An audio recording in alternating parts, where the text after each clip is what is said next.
Chapter 1790. Translator. Atlas Studios Editor. Atlas Studios. Apart from Rock Candy, who had a fake ice heart jade bone physique, anyone who could reach heaven rank in their 20s was already a genius among geniuses. Although Ice Palace's Xiaoqing looked very young, it was only because she had used some kind of pill to maintain her youthful appearance. Sanctuary, but Sydney looked even younger. At least from her appearance, she didn't look much older than Rock Candy. Moreover, 10 years wasn't much of a difference to heaven rank experts who could extend their lifespan. But Sydney still felt a little conflicted. At the thought of Rock Candy, Xueli and the Supreme Elder were filled with a deep sense of jealousy. Rock Candy's physique was already good enough. If she could use an Ice Heart Jade Bone pill, then she could perfectly receive the inheritance. But before the Ice Heart Jade Bone pill was refined, the news that Ice Palace had found a cold physique inheritor came. This made Xuegu's eyes red with jealousy. Why did Ice Palace get all the good stuff? So these days, the Grand Elder felt like menopause was coming again. Every time he thought of this, he would gather the elders in the sect to discuss countermeasures. But no matter how they discussed, the final result was the same. The person with the best physique in Xuegu was Sydney, but to use this physique to understand the inheritance, that was basically impossible. Even if she used the Ice Heart Jade Bone pill, there was no guarantee that it would be able to change her physique. Grand Elder, Valley Master, I have an idea. I wonder if it will work? The one who spoke was a heaven rank elder of Xuegu, surnamed Zhang. Sanctuario? What do you think? The Grand Elder's eyes lit up as he quickly asked. If we, Xuegu, refine the Ice Heart Jade Bone pill and give it to Palace Master Rock Candy, would she give the cold physique inheritor to us? Elder Zhang said. The Grand Elder frowned, as if he was considering the feasibility of Elder Zhang's words. But after thinking for a while, he still shook his head and said, I'm afraid it won't work. If it was our Snow Valley, would we do the exchange? Elder Zhang was a little speechless. Indeed, he had thought too simply. An inheritor was not only a peak late-stage heaven rank expert, but also the person who was most likely to step into the heavenly Tao. Therefore, every sect treasured it greatly. How could they exchange it so easily? Supreme Elder, I think Elder Zhang's words might sound a little unrealistic, but if you think about it carefully, it might not be impossible. Xueli said. After all, the heavenly stage island is the goal of all the ancient sects and ancient families. Although it is possible to open the heavenly stage island if the inheritors of the 5 elements and the inheritors of the water element are not complete, the success rate will be greatly reduced. So, for the sake of the big picture, I don't think the Ice Palace will refuse. Xiaoli is right. Once our Ice Palace loses an inheritor, it will be much more difficult to open the island. If we can really refine the Ice Heart Jade Bone pill, we can give it a try. The Great Elder pondered for a moment and said, Then I'll contact the Ice Palace right now. If they agree, we'll try our best to find someone who can refine the Ice Heart Jade Bone pill. Xueli said. As for the heaven and earth treasures needed to refine the Ice Heart pill, she did not have to worry about them. The Snow Valley was famous for producing heaven and earth treasures. Although it was a little difficult to collect the materials needed to refine the Ice Heart pill, it was not a difficult task for the Snow Valley. The meeting came to an end. Xueli went to contact the Ice Palace, Highest Elder went back to cultivate, and the other 3 elders went back to their respective duties. Elder Zhang, there are a few people outside the Snow Valley. They say they're here to buy treasures, do you? Seeing Elder Zhang come out, the patrolling disciple immediately went to greet him. Today, Elder Zhang was on duty. Everything in the Snow Valley had to be done by Elder Zhang. Oh, then bring them to the guest hall to see me. The Snow Valley didn't reject anyone who wanted to buy treasures. This was also the source of income for the Snow Valley. Because of its geographical location, the Snow Valley was different from the Ice Palace. Other than a naturally formed depression, there was nothing else. There were no dangerous spirit beasts, nor were there steep cliffs. It couldn't be a training ground, so the Snow Valley couldn't start a training ground. They could only rely on the special climate and environment to plant treasures to exchange for money. Tang Yin, Mingyao, and Yushu didn't think that the elders of the Snow Valley would be so easygoing. They actually agreed to receive them in the guest hall. This was out of Mingyao and the others' expectations. After all, An ancient sect was a high and mighty existence. Sending an elder to receive them was a bit too much. However, what they did not know was that the Snow Valley had always been like this. This was how the Snow Valley survived. As for why the elders had to receive them, it was because the value of the heaven and earth treasures could only be decided by the elders. The other disciples of the Snow Valley could not decide on their own. So, instead of letting them receive them, it was better for the elders to come out personally. This is our Snow Valley's elder on duty, Elder Zhang. If you need any treasures, you can discuss it with him. The patrolling disciple bowed politely to Elder Zhang in the reception hall, then left to continue his task of patrolling the valley. Greetings, Elder Zhang. Tang Yin, Mengyao, and Yushu all imitated the Jianghu people and bowed to Elder Zhang. However, Yushu was carrying Lin Yi, so it was a bit difficult for her to do so. Elder Zhang glanced at Tang Yin, Mengyao, and Yushu, a trace of doubt in his eyes. Even a Sky-class master couldn't directly see through a practitioner's strength, but a Sky-class master could tell if the person in front of him was a practitioner or not. But Elder Zhang didn't feel the existence of pure qi in the three of them, so he was a little confused. The people who came here to buy heavenly treasures were all cultivators from various sects or clans. Ordinary people would not know of the existence of the Snow Valley, but the three people in front of him made him a little uncertain about their identities. I heard that you need heavenly treasures? But you don't seem to be practitioners? Yes, we are not practitioners, Mengyao admitted readily. Mengyao admitted it straightforwardly. She knew that pretending was useless in front of a real practitioner, so she might as well admit it directly to avoid any misunderstandings. But the person she's carrying on her back is a practitioner. Elder Zhang didn't notice Lin Yi before. Although Yushu was carrying someone, it must be a patient. Target =_ blank. Chapter 1791. Shuegu, Part 2. Shuegu had seen a lot of things like this. A lot of sick practitioners would come here to ask for medicine, and naturally, they'd be carried here. But when Mengyao said that he was a practitioner, Elder Zhang looked at Lin Yi and walked over, wanting to test Lin Yi's strength when Yushu called out, "Careful." Oh. Elder Zhang paused, but he could feel the heat coming from Shu and Lin Yi as well. His eyes narrowed. Fire element? Deviated? We're not sure if he's a fire element, but he's definitely deviated. Mengyao said, "We're here to buy treasures for him." If I'm not mistaken, you're here for the ice spirit's fruit, right? Elder Zhang saw Lin Yi's condition, and guess what they were thinking? These years, there'd been a few fire element practitioners who'd come here to ask for the fruit. Elder Zhang had experience in this area. Of course, as precious as the fire spirit's fruit was, the ice spirit's fruit was of no use to Shuegu at all. Shuegu's practitioners were all mist practitioners, and even if they deviated, they'd still need the fire spirit's fruit. Eating the ice spirit's fruit would probably kill them instantly. As a result, the ice spirit's fruit was only a way for them to earn money or exchange.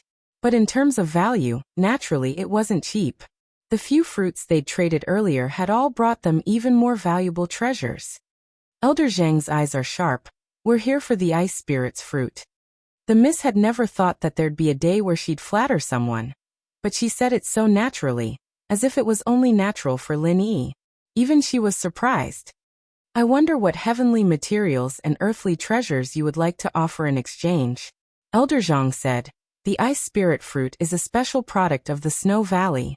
There is only one of them and the production is extremely low. It is one of the most precious treasures of the Snow Valley. So if you can't take out a heavenly resource of equal or higher value to exchange for it, then we won't make a move. We don't have any treasures, but I heard that you can buy them with money. May I know how much the fruit is worth? Mengyao was planning to buy it anyway. She didn't have any treasures at all. Purchase with money? Elder Zhang paused. Only those hidden houses and small sects that didn't have much good stuff would come to the Snowy Valley to buy some treasures, but those were just normal stuff. The ice spirit fruit had never been sold for money, and the few that were sold were all bartered. Yes. Mengyao nodded. I may be an elder of the Snow Valley, but I really can't decide the price of the fruit. Of course, even if you wanted to trade, I can't make the decision. It's all up to the Valley Master. Elder Zhang said. Why don't you guys rest in the guest rooms nearby? I'll get back to you guys after I ask the Valley Master about the price. I'll follow Elder Zhang's orders. What else could Mingyao say after that? Mingyao was already very happy with this result. Since Elder Zhang didn't reject them on the spot, it meant that there was a chance. Mingyao and the others were led to a guest room by the Snowy Valley disciple, and they settled down for the time being. Elder Zhang left for an entire night. When Mingyao and the others arrived, it was already dusk, so it was normal for him to come back the next day. They weren't in a rush. In fact, Elder Zhang went to see the Valley Master, Sydney. But Sydney was discussing with the Ice Palace Master, Crystal Candy, whether or not they could give Xiao to the valley. Elder Zhang didn't dare disturb them, and decided to wait until the next morning to ask. However, the next morning, when Elder Zhang met Valley Master Xueli's face was very gloomy. Her originally delicate and fair face was now as dark as it could be. After seeing Elder Zhang, she only nodded slightly. Although Xueli was the direct disciple of the Supreme Elder and the previous Old Valley Master, she was only a Heaven Rank Early Stage Master, while Elder Zhang was a Heaven Rank Middle Stage Master. Previously, Xueli was very respectful when she saw him. This time, something must have happened. Valley Master, what happened? Elder Zhang paused. He didn't have time to talk about the ice spirit fruit anymore. Bingtang politely declined the conditions proposed by our Snow Valley. Xueli sighed. Could it be that the Ice Palace didn't think about it? Metal, wood, water, fire, earth, each element needs at least 2 inheritors to have a high chance of opening the island. If there's only 1 inheritor, it'll be very, very difficult. Elder Zhang said weirdly. Of course Bingtang knows, but she hinted to me that those people have already found a candidate for the inheritor of the water element. Xueli said helplessly. So, together with the inheritor of the ice element from the Ice Palace, there will be 2 inheritors of the water element. Although it's safer to have 3, which sect would be willing to give away a master at the peak of the late phase of Heaven rank, and a future master of the Way of Heaven? That's true. Elder Zhang nodded, a regretful expression on his face. By the way, Elder Zhang, why have you come to find me? Sydney wasn't too happy that Crystal Candy rejected her, but some things couldn't be forced. Although she was young, she was still the master of a valley, so she quickly regained her composure and asked Elder Zhang politely. Valley Master, someone came to the valley to buy the ice spirit fruit. I don't know the price? Elder Zhang asked. Buy the ice spirit fruit? Which sect? Fiery Mountain or Sky Elixir sect? Xueli was slightly stunned and asked. After all, the ice spirit fruit was a precious treasure, but it was also of little value. Only those who cultivated the fire attribute heart technique could use it. For others, it was neither a medicinal ingredient nor could it increase their strength. That was why Xueli asked such a question. But whether it was the Fiery Mountain or the Sky Elixir sect, they would usually use treasures or pills of equal value. They wouldn't buy it with money.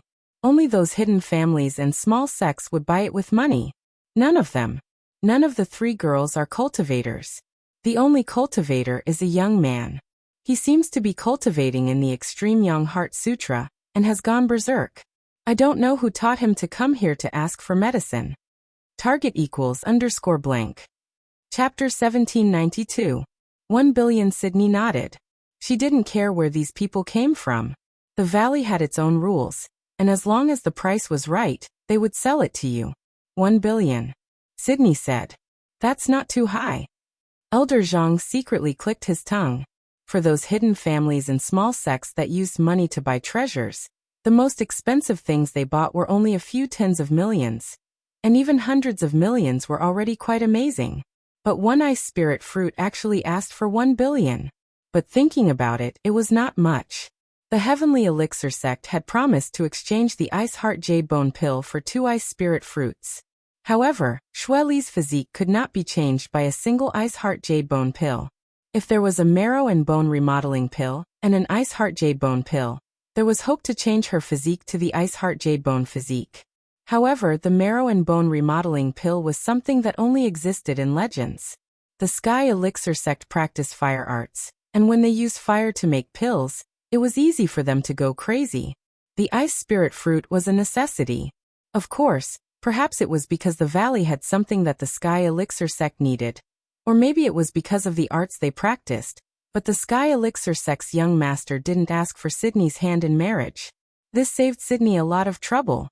I'll reply to them right away. Elder Zhang nodded. He clasped his fist and bade farewell before leaving the room. The next morning, a disciple from the Snow Valley brought food to Mingyao, Tang Yun, and Yushu.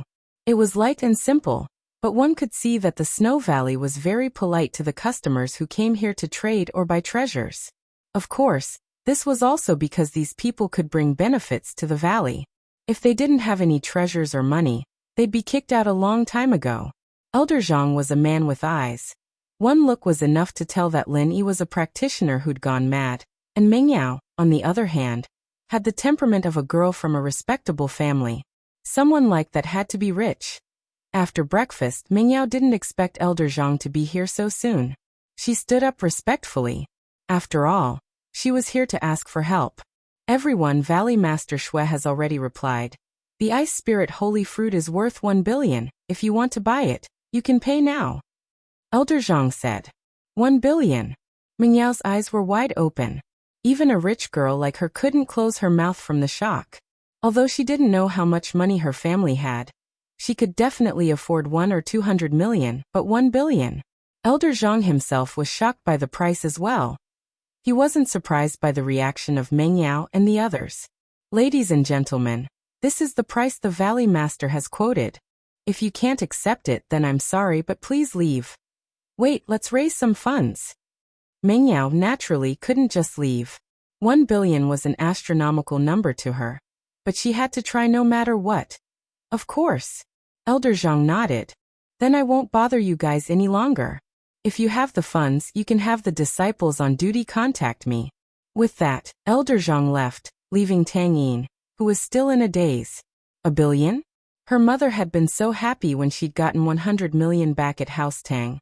But Shuegu was asking for 1 billion right off the bat. Wasn't that a little too much?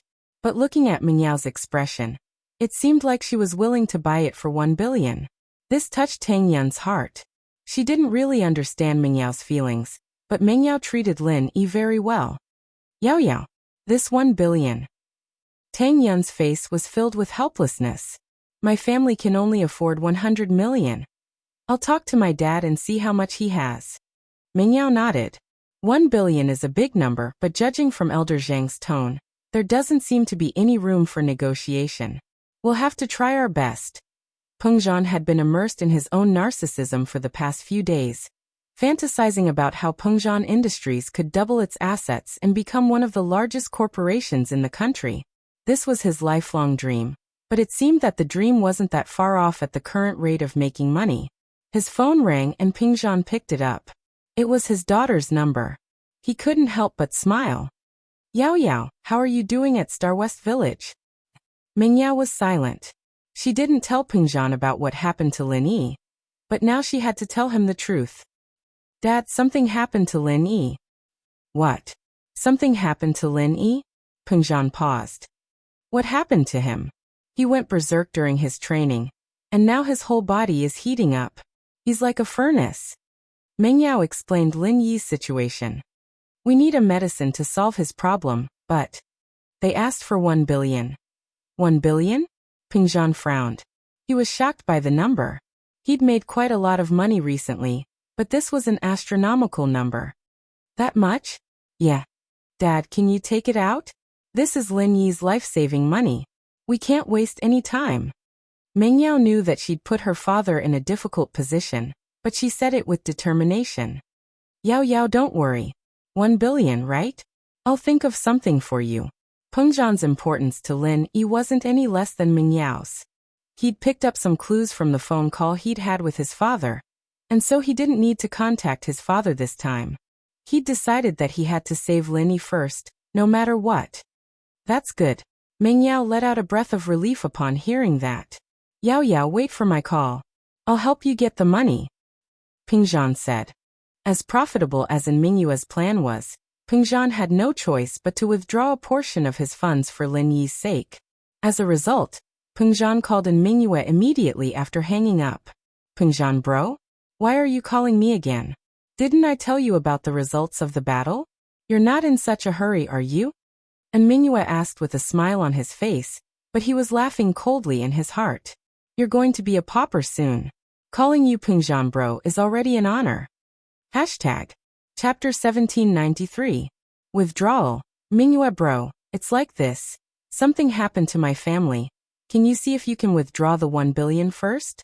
Is it really urgent here? Pengzhan was worried about Lin Yi, so he didn't bother with small talk with Mingyue, getting straight to the point. Withdraw.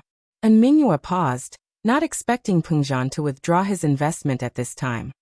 He'd be able to take some of the money away if he were to withdraw the 1 billion, but he'd be able to come back to life with it.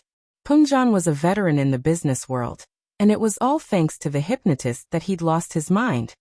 That's right, please help me out, Mingyue bro, Pengzhan said. What is it, Pengzhan bro? And Mingyue asked unfazed. Something happened to my family. It's not convenient for me to talk about it. Pengzhan naturally wouldn't spill the beans about Lin Yi. I see. I'm not sure if I can withdraw my investment now. After all, I don't know anything about futures, so I'll just ask and get back to you later. And Mingyue didn't reject it right away. It'd be too fake if he did. All right, I'll wait for your call, Pengzhan said. And Mingyue hung up and looked at Jiang Wen curiously. Jiang Wen, what do you think Pengzhan's playing at this time? He's withdrawing the 1 billion? Jiang Wen didn't have much to do these days, and his focus was on trapping Pengzhan. Every time Mingyue and Pengzhan talked, he'd put them on speaker and record it, so Jiang Wen could hear everything clearly. I'm not sure, but I can't let him withdraw the money. I have to make him bankrupt before I can get Mingyao.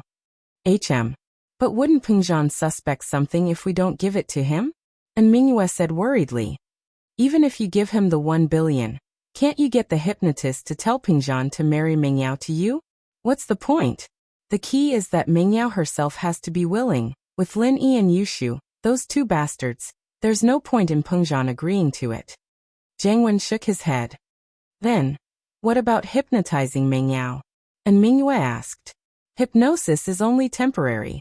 You can hypnotize her for a while, but you can't hypnotize her forever. She'll be in trouble when she wakes up, and what I want is Mingyao's heart. Otherwise, I'll just kidnap her and do what's done. Wouldn't that be the end of the world? But I don't like this feeling. In Jiang Wen's heart, there was a perverted obsession that had driven him completely insane. Then what should we do? And Mingyue listened to Jiang Wen completely when it came to Pengzhan. After all, Jiang Wen was the leader of the whole thing. Dad, the hypnotist thing reminded me of something. How about this? I'll let the hypnotist hint to Pengzhan and ask him what he's doing with the 1 billion. We'll make a decision after that, Jiang Wen said after some thought. All right, we'll make a decision after we get to the bottom of it. And Mingyue nodded. Jiang Wen's position in the Firewolves right now was absolute. Although he was using the Firewolves' power to do his personal business, neither the hypnotist nor the professor had any objections. After all, he was doing his best to earn money for the Firewolves, and at the same time, he had to get some benefits for his family, right? And so, the hypnotist pretended to be Mingyue's secretary after listening to Jiang Wen's words, and went to see Pengzhan with him. Pengzhan wasn't expecting Mingyue to come see him personally. He welcomed him in the company's guest room. Mingyue bro, what's the matter? You can just tell me over the phone. You don't have to come to the company, do you? Haha, I'm just passing by. And Mingyue said as he gave the hypnotist a look. The hypnotist's mouth emitted a very strange sound wave. After that, Pengzhan's expression froze for a moment, and his eyes became a little sluggish. Pengzhan, why are you pulling out the 1 billion? The hypnotist asked directly. Because Yao Yao called, saying that Yi's going crazy with his training, and he needs the 1 billion to buy the medicine, so I have to pull out the 1 billion. Pengzhan said expressionlessly. Uzi? The hypnotist asked subconsciously. It's Lin Yi, Pengzhan said. The hypnotist turned around and looked at Mingyue. He'd asked all the questions Jiang Wen wanted him to ask, and now he was waiting for Mingyue to make the decision. Hint to him that he can't just pull his money out of a business like this. If he changes his methods now, he might lose everything, but make him insist on pulling out the money. And Mingyue said. He didn't have a good excuse to explain how he'd lose everything. But now that Pengzhan was pulling out the money, Wasn't this a good excuse? All right. The hypnotist nodded and let out another strange sound wave, repeating what Mingyue had said to Pengzhan. After that, another sound wave came out of his mouth, and Pengzhan returned to normal. What happened just now? Did he fall asleep? Pengzhan paused. Pengzhan bro, you were spacing out. I was just about to talk to you about pulling out the money. And Mingyue said, Pengzhan bro, I've asked Jiang Wen's friend, and he told me that financial investments are different from other businesses.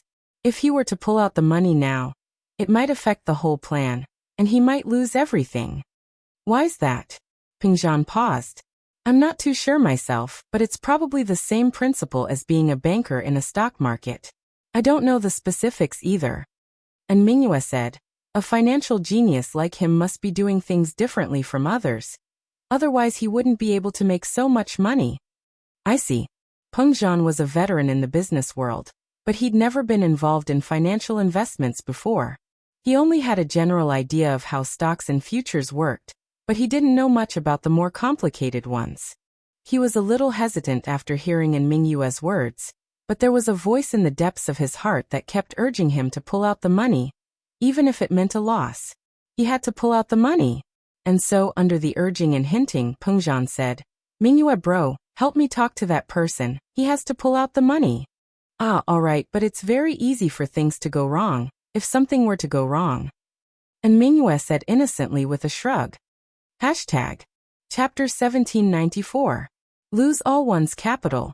I'll take responsibility if there's a problem, Pengzhan said. Should we start withdrawing now? How should I put this? And Mingyue wanted to stop Pengzhan, but didn't know what to say. After some hesitation he said, Fine, if that's the case, Pengzhan bro, we're both businessmen. Give me an authorization document. We won't take responsibility if there's a problem. Alright, no problem. Pengzhan didn't think much about it, and with the hypnotist's hint, he gave the authorization document to Mingyue without hesitation. After getting the document, Mingyue didn't stay any longer. She directly returned to the company with the hypnotist. However, on the way back, Mingyue almost wanted to look up to the sky and laugh. What a great thing! Mingyue and Jiang Wen had been very careful when they were doing this, keeping a recording of the call. They didn't want Mingyue to suspect something and ask Lin Yi to cause trouble for them. But now House Chu's only pillar of support, Lin Yi, had gone into a deviation. Even the heavens were helping Housen. There was no way Mingyue was going to give Pengzhan this 1 billion. And not only that, he wouldn't give Pengzhan a single cent. At first, Jiang Wen and Mingyue had planned to create a false account when they went long or short. But the problem was that this financial genius had been making money before. Why would he lose everything all of a sudden? The futures market was ever-changing, but it didn't make sense at all. But that wasn't a problem anymore. Mingyue could just say that it was Pengzhan's insistence on withdrawing the funds, forcing the trader to change the original plan. Not only did they fail to withdraw the funds, but they even ruined the plan, causing all the funds to go down the drain. Jiang Wen was very happy after hearing the news. Lin Yi had gone mad? The heavens had opened their eyes. They could do whatever they wanted now that the biggest obstacle in front of them was gone. With that thought, Jiang Wen and Mingyue went ahead with their plan. When Pengzhan got the reply from Mingyue, it was as if he'd been struck by lightning. He sat in his office with the phone in his hand, speechless. Lost money? All of it. How could this be? Just because he wanted to withdraw his investment in advance, his entire plan was disrupted, and he ended up losing everything? Pengzhan's expression was a little dazed as he stared at the familiar office. How many years of hard work was all gone in an instant? But as sad as he was, Pengzhan didn't forget about the important matter at hand. He suppressed the sadness in his heart after Mingyue told him the news. Mingyue bro, can you lend me 1 billion first? This sum of money is too important to me. I will definitely return it double in the future. Brother Pengzhan, it's not about me lending you 1 billion. Most of the money you lost was taken out by our clan. Big brother and the old man are urging me to take over Pengzhan Industries. Mingyue smiled bitterly. Brother Pengzhan, you know that our clan lent most of our funds to you. Where do we have the money now? Pengzhan was dumbfounded after hearing the words. His company was going to be gone as well? Peng Zhan didn't even think about losing money when he took out his company's shares and assets as collateral, but the hypnotist's suggestion made him put everything on the line. Even at this moment, he still didn't dare to believe that he'd actually lost everything. How could this be possible? He could have made money from this. Brother Peng Zhan, to be honest, Housen has suffered heavy losses this time as well. We didn't want to participate in this at first, but you insisted on doing something big again. We didn't have enough funds, so we had to replenish our funds, but now we've lost everything. And Mingyue said, "All right, Brother Peng Zhan, my big brother will be taking over the company and those assets tomorrow. I hope you can cooperate." Peng Zhan's heart was filled with bitterness and confusion. He wanted to say something, but Mingyue had already hung up. Even now, Peng Zhan didn't think that it was Mingyue who'd set him up. One could see how powerful the hypnotist was, and how powerful the hypnotist was. But no matter what, Peng Zhan dialed Mingyue's number first. He'd promised Mingyue that he'd call her if there was any news, but now he had to tell her no matter what, right? As much as Peng Zhan wanted to help, there was nothing he could do. He might be sitting in his office, but he had nothing left. "Daddy, how is it?" Mingyue had been waiting for Peng Zhan's call, but it had been a day and a night without any news. She was very nervous. Yao, I can't get my funds out for now." Peng Zhan hesitated, not telling the truth. Yao must have been worried about Lin Yi's situation. She'd be even more worried if he told her that he had nothing left. Mingyue paused after hearing her father's words. "I used all my money for that big project, so..." Peng Zhan lied. "I'm sorry. Yao, I'll think of something, Daddy. But Lin Yi's situation can't be delayed." Mingyue was panicking. "If we don't buy the medicine, his life might be in danger." "I'll think of something else, Yao, don't worry," Peng Zhan said bitterly. Daddy, I'll think of another way." Mingyue knew that her father was in a difficult position, or else he'd be more worried about Lin Yi than she was. She could tell from her father's attitude when Lin Yi was injured last time. Mingyue couldn't force it upon him anymore. Mingyue's face wasn't looking too good after hanging up. Tang Yun and Shu had heard the conversation with Peng Zhan, and they understood her predicament. But what about Lin Yi? Maybe I should ask Fatty Lai? Maybe he can help? Tang Yun was helpless, and the only person she could think of was Fatty Lai. "All right, let's see if he has any money." Mingyue's eyes lit up as well. But they didn't know that Fatty Lai's life was very difficult. All the money he had was used to pay the workers, but even so, he wouldn't be able to last long. House Lu was out of money, and the dealers who didn't get their refund banded together to collect the debt from Fatty Lai and House Lu. Chapter 1795. She didn't know much about business, but she'd been with Peng Zhan for a long time, so she knew the basics. This time, House Kong had come prepared.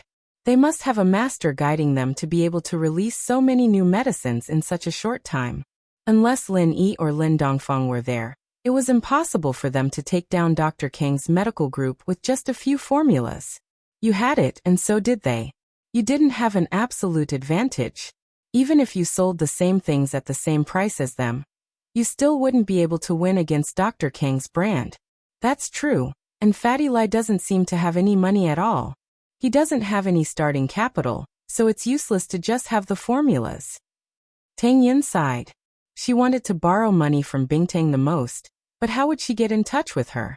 In Songshan, Peng Zhan dejectedly transferred all his shares and assets to House N's name. He didn't want to, but Peng Zhan had to go through all of House N's accounts. Peng Zhan had gotten a few financial experts to look at them, and all of them had come to the same conclusion. Their previous setup was perfect, but the sudden withdrawal had affected the overall situation, resulting in a huge loss for them. Of course, this was also because Jiang Wen had asked the Firewolves to help him, hiring some analysts to create fake accounts based on the market. Not many people could predict the future's market accurately, but creating fake accounts based on the past market was something that most analysts and traders could do. Sacre Peng Zhan thought of his retired father, his daughter Mingyue, and Lin Yi. He was in a daze and depressed. All his assets were gone, including his cars, properties, and even Yao Yao's villa and car were all under House N's name. Peng Zhan felt like he was at the end of his rope. He didn't have the face to face his father, his daughter, and Lin Yi. Mingyao's villa, on the other hand, was under Pingzhan's name. Housen didn't take over Mingyao's villa right away, but they did say that they'd take it after Mingyao packed her stuff. Yushu's villa, on the other hand, was under Pingzhan's name. Now the only thing that belonged to the Chu family was her father's bungalow in the village, but it was not worth much. Mr. Chu, money is gone, but we can earn it again. You can't be depressed. Faubert had seen Pingzhan's rise and fall with his own eyes, but Faubert didn't know much about Pingzhan's investments, nor would he interfere. Faubert felt that there was something fishy about the whole thing, but he couldn't find anything wrong with it. Li Fu, with your skills, find a new boss. I don't have the money to pay you anymore. Chu Pingzhan looked at Faubert and smiled bitterly. Holy Church, Mr. Chu, what are you talking about? Li Fu staying here, not because of money. I have long regarded you and Yao Yao as a family. Faubert said, moreover, I can say that I have received a great favor from Lin Yi. No matter who it is, I can't leave. All right. Pingzhan patted Li Fu's shoulder and nodded heavily. Li Fu, go to Shu's villa and move the things back to Yao Yao's villa. What about you, Mr. Chu? Faubert paused and asked. I want to be alone, don't disturb me. Pingzhan waved his hand. Well, all right. Faubert could see that Pingzhan wasn't in a good mood, and there was no point in trying to persuade him. It was better to let him calm down first. Pingzhan sat on a bench by the roadside, and Faubert walked quickly to Ocean View Bay Villa. The Bentley no longer belonged to them, and Faubert had to walk home. Fortunately, he was a practitioner, and walking was nothing to him. Jianda didn't expect Jiang Wen to be this ruthless, taking all of Pingzhan's assets and money into House An's hands. Not only did he not admire him, but he was even more jealous. But even if he was jealous, Jianda still had to smile and praise Pingzhan in front of his father, and Mingyue, and Jiang Wen. Jianda, didn't you say you have a grudge against Pingzhan? Pingzhan has no value at all now, you can make your move. And Mingri said to Jianda. No one knew a son better than a father, and he could tell that although Jianda had a smile on his face, he must be feeling a lot of pressure in his heart. Pingzhan was the perfect target for him to vent his anger on. Oh, brother, you have a grudge against Pingzhan? Why would you do that? Jiang Wen asked, surprised. He was calculating the pros and cons in his mind. No one would suspect him if he made a move against Pingzhan now, because Pingzhan had no value anymore. If Pingzhan had handed the money over to Housen before this, people would have suspected Housen for sure if something had happened to Pingzhan.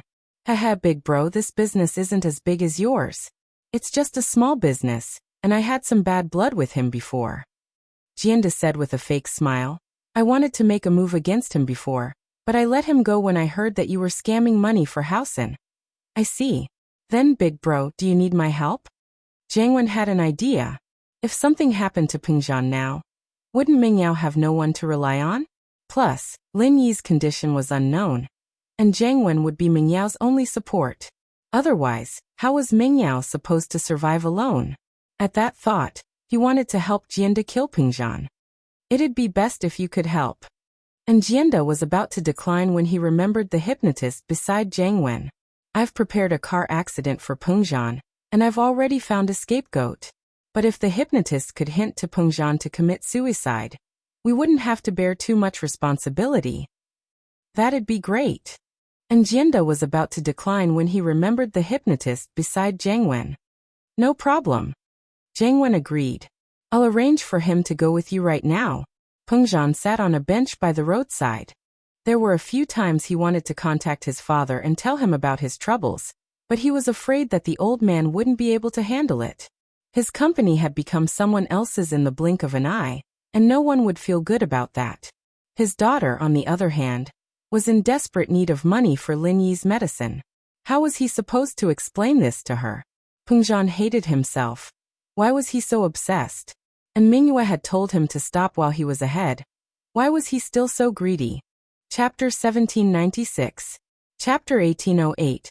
Car accident. Humans die for riches, birds die for food. There were plenty of examples like this in the world. If he hadn't been greedy for more money, he wouldn't have ended up with nothing at all. Young man, you seem to have something on your mind? An old man walked over to the bench beside Pingzhan and sat down. It was weird for him to call Pingzhan young man, But with his age, it wasn't too much. Ah, it's nothing. Peng Zhan, naturally, didn't want to talk about his pain with a stranger. He only smiled faintly. If there's something on your mind, if there's something you can't solve, then go die. The old man said, minding his own business. Go die. Peng Zhan paused, a trace of confusion flashing through his eyes. He stood up abruptly and started stumbling forward, charging towards a van that was speeding past. A loud bang sounded as the van sent Peng Zhan's body flying, followed by the screech of the brakes. The old man stood up, not even looking at Peng Zhan as he turned and left. He was the hypnotist in disguise. The police and ambulance arrived at the scene quickly, but the van driver didn't run away. Instead, he was kneeling on the ground with his head lowered, not knowing what to do next. The ambulance took Peng Zhan away and rushed to the hospital, leaving the police behind to investigate the scene. The van's dashcam showed that Peng Zhan seemed to have committed suicide, crashing into the van of his own volition. At least, that was what the video showed. The police couldn't confirm the victim's or the victim's identity yet, so they couldn't confirm whether or not the victim had a motive to commit suicide. They had to investigate further to determine if the driver should be held responsible. However, the results of the investigation came out quickly. Peng Zhan was the former chairman of Peng Zhan Industries, but his recent investments had failed, causing him to lose everything. From this, it could be seen that his motive for suicide was very clear. According to the owner of a nearby newsstand who had witnessed the whole accident, Peng Zhan had indeed rammed into the car of his own volition. He'd been sitting on a bench by the side of the road when an old man passed by and said a few words to Peng Zhan. It was as if Peng Zhan had gone insane and rammed into the car that was coming his way. That old man was suspicious, and perhaps he'd said something to provoke Peng Zhan. Or maybe he'd failed to persuade Peng Zhan, causing him to commit suicide. However, the newsstand owner didn't remember what the old man looked like, and his attention was diverted by the accident. As for when the old man left, he didn't see it clearly. The driver of the van didn't have to bear any responsibility with the driver and the car recorder as witnesses. Peng Zhan didn't die on the spot, but he was sent to the hospital's intensive care unit. Li Fu rushed to the hospital the moment he got the news. Meng Yao, on the other hand, didn't know about all this. She was waiting for her father's call, but there was no answer. She tried again, but there was still no answer. Meng Yao didn't think much about it, thinking that Peng Zhan was in a meeting. When she was about to call again, Elder Zhang appeared in the guest room. Have you guys made up your mind? Elder Zhang still had the same humble smile on his face, but his words were very formal. Even if he was a heaven stage expert, he would always use the same tone when dealing with customers who came to exchange or buy heavenly treasures. This was also the way of survival in the Snow Valley. Even cultivators had to eat and drink. They also needed money to buy other natural treasures for cultivation. Elder Zhang, can we discuss this? We don't have that much money on hand right now. Can you give us the ice spirit's fruit for my friend first, and we'll gather the money later? Tang Yin hesitated before begging sincerely. We'll definitely gather the money, but we can't be too fast. I'm afraid my friend won't be able to last that long. Dear customers, our Snowy Valley has always been a business deal. We don't take credit, so I'm sorry, but please leave. Elder Zhang said faintly. Elder Zhang, please, we'll give you the money. It's just that we don't have that much right now. But my friend really can't wait much longer. Tang Yin stood up and bowed deeply. Please, Elder Zhang, please let us go. I understand how you guys feel, but we've seen this a lot in Snowy Valley over the years. If we take credit every time, wouldn't we be breaking the rules? Elder Zhang's face didn't change at all. Nothing can be accomplished without rules. You guys don't need to say anymore. You can come by the ice spirit's fruit when you have enough money. Otherwise there's no need to talk. Elder Zhang, I'm begging you, can you talk to the valley head? Thank you. Meng Yao was panicking as well, begging with Tang Yin. Please, Elder Zhang, this is his only hope. If he misses it, I'm afraid. Fine, I'll ask for you guys, but it's up to the valley head to decide. Elder Zhang was a kind-hearted person. Looking at these ordinary people in front of him who did not have the slightest bit of strength, he naturally felt some admiration for them for coming all the way to the Snow Valley to seek medicine for a cultivator. If Tang Yun, Meng Yao, and the others were practitioners, Elder Zhang wouldn't have let them in. But they weren't. Elder Zhang felt a bit of sympathy for them, seeing that they had come all the way here. Thank you, Elder Zhang. Tang Yin's eyes flashed with gratitude. Elder Zhang nodded and didn't say anything else. He turned around and left the room. However, the results of Elder Zhang's report disappointed Tang Yin, Mingyao, and Shu. The Valley Master only replied with 2 words. No. Elder Zhang said regretfully. Everyone, this is the Valley Head's wish. I can't do anything about it. Please go back. This was the Snowy Valley. They relied on selling treasures to make money. If it were the Ice Palace, Tang Yin and the others wouldn't receive such treatment. Going to the Ice Palace to buy the Fire Spirit's fruit. Even if a normal person offered 2 billion or even 10 billion, Bingtang wouldn't be moved. After all, the Fire Spirit's fruit was a necessary medicine for the Ice Palace practitioners to prevent themselves from going crazy, but the Ice Spirit's fruit was just a precious medicine to the Snowy Valley. It had no use for them. Hashtag. Chapter 1797. Rock Candy's sister Tang Yin and Mingyao looked at each other.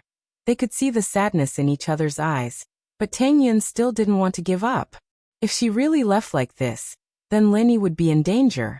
That was worse than killing her. Elder Zhang, can you please introduce us to the headmaster so that we can ask for it personally? Tang Yin knew that this request was a bit over the top, but she had no other choice. Little girl, I advise you to leave. Elder Zhang smiled bitterly. Shueli had been humiliated by Bingtang and was in a bad mood. This was also the reason why Shueli rejected him before he could even finish his sentence. Hence, from his point of view, Shueli wouldn't agree to their suggestion no matter what Tang Yin said. After all, this had never happened in the history of the Snow Valley. How could there be a debt on credit? Elder Zhang, I'm begging you. We can really gather enough money, but my friend can't wait that long. Tang Yin bowed deeply to Elder Zhang again. Then I'll have to trouble you. Little girl, we can't do anything without rules. Although I believe you, the headmaster might not. If our valley does business like this in the future, then wouldn't it be a mess? Elder Zhang said. Little girl, you might not know this, but the headmaster isn't someone you can meet just because you want to. Even if it's a disciple, they might not be able to meet the headmaster. Although Elder Zhang didn't say it clearly, the meaning behind his words was clear. With Tang Yun's group's identity, it was impossible for them to request to see the Valley Master. Tang Yun hesitated and gritted her teeth. Elder Zhang, please tell the headmaster that I am the sister of the Ice Palace's headmaster, Rock Candy. Tell her not to worry, we won't give her a single cent less. This time my friend used the fruit, so I'll go to the Ice Palace to get the money. What? After hearing Tang Yun's words, Elder Zhang's face revealed an expression of extreme shock. He had originally thought that Tang Yun was only related to a small clan or a small sect, and came to the Snow Valley after being introduced. After all, the Snow Valley was different from the other ancient sections. Many people knew the location of the Snow Valley, and it was not a secret. We can even leave my friend here as collateral, and we'll take him away after we get the money. Tang Yin added, afraid that Elder Zhang wouldn't agree. However, Elder Zhang had a strange expression on his face. You said, you are the younger sister of the Ice Palace Palace Master? Yes. Tang Yin nodded. Elder Zhang didn't know how to react. Wasn't Bingtang an orphan? Why was there a younger sister? What was going on? Based on what I know, the Ice Palace's Palace Master is an orphan. How could she have a sister? Elder Zhang asked. Just now. Tang Yin said. If Elder Zhang doesn't believe me, you can contact the Ice Palace to verify it. At first, Tang Yin didn't want to bring up this relationship, but she had no other choice. If she didn't say it now, they'd kick her out. Wait for a second, I'll go report to the Valley Master. Elder Zhang was shocked, but Tang Yun's expression didn't seem to be fake. After all, this kind of thing could be easily found out. There was no need for her to lie. If the Snow Valley found out that she was lying, then she wouldn't be able to get the ice spirit fruit. Thank you, Elder Zhang. Tang Yun heard Elder Zhang's words and relaxed. Finally, there was a chance. May I ask what your name is? Elder Zhang asked. Tang Yun. Tang Yun said. All right, wait here. After saying that, Elder Zhang walked out of the guest room again. Although Elder Zhang had regained his composure on the surface, his heart was in turmoil.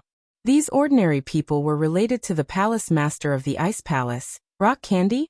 But since it involved Bingtang, Elder Zhang couldn't make the decision himself. He could only ask the Valley Master Sydney again. Valley Master Shui. After the disciple reported, Elder Zhang entered Sydney's room again. Elder Zhang, why are you back? Did they leave? Shui felt a little strange. Elder Zhang had just asked those people about the credit, but in less than a quarter of an hour he returned again, which made her feel a little puzzled. No. They want to see the Valley Master personally. Elder Zhang said. Valley Master Shui. However, before Elder Zhang could finish his words, Shui's originally gloomy face became even gloomier. Her originally delicate and pretty face became a little strange. Meet me? Elder Zhang. Why are you reporting this? Why didn't you just reject them? Although Sydney wasn't a sky-class late-phase peak, she had a high reputation in the valley. This had to do with her being the Grand Elder and the old Valley Master's last disciple. Valley Master Shui, that's what I told them. However, one of them claimed to be the sister of the Ice Palace's palace master. So I can't make a decision. That's why I'm here to ask for your opinion. Elder Zhang smiled bitterly. Ice Palace? Master? Which palace master? Sydney paused. Ice Palace Master Bingtang. Elder Zhang wasn't surprised by Sydney's reaction. After all, he was shocked when he first heard the news. What? She's Bingtang's sister? Sydney's expression changed slightly, but then a hint of embarrassment flashed across her face. Thinking about how Bingtang rejected her suggestion, she was pissed. You just rejected her, and now you're asking your sister to buy the fruit. Are you looking down on the valley?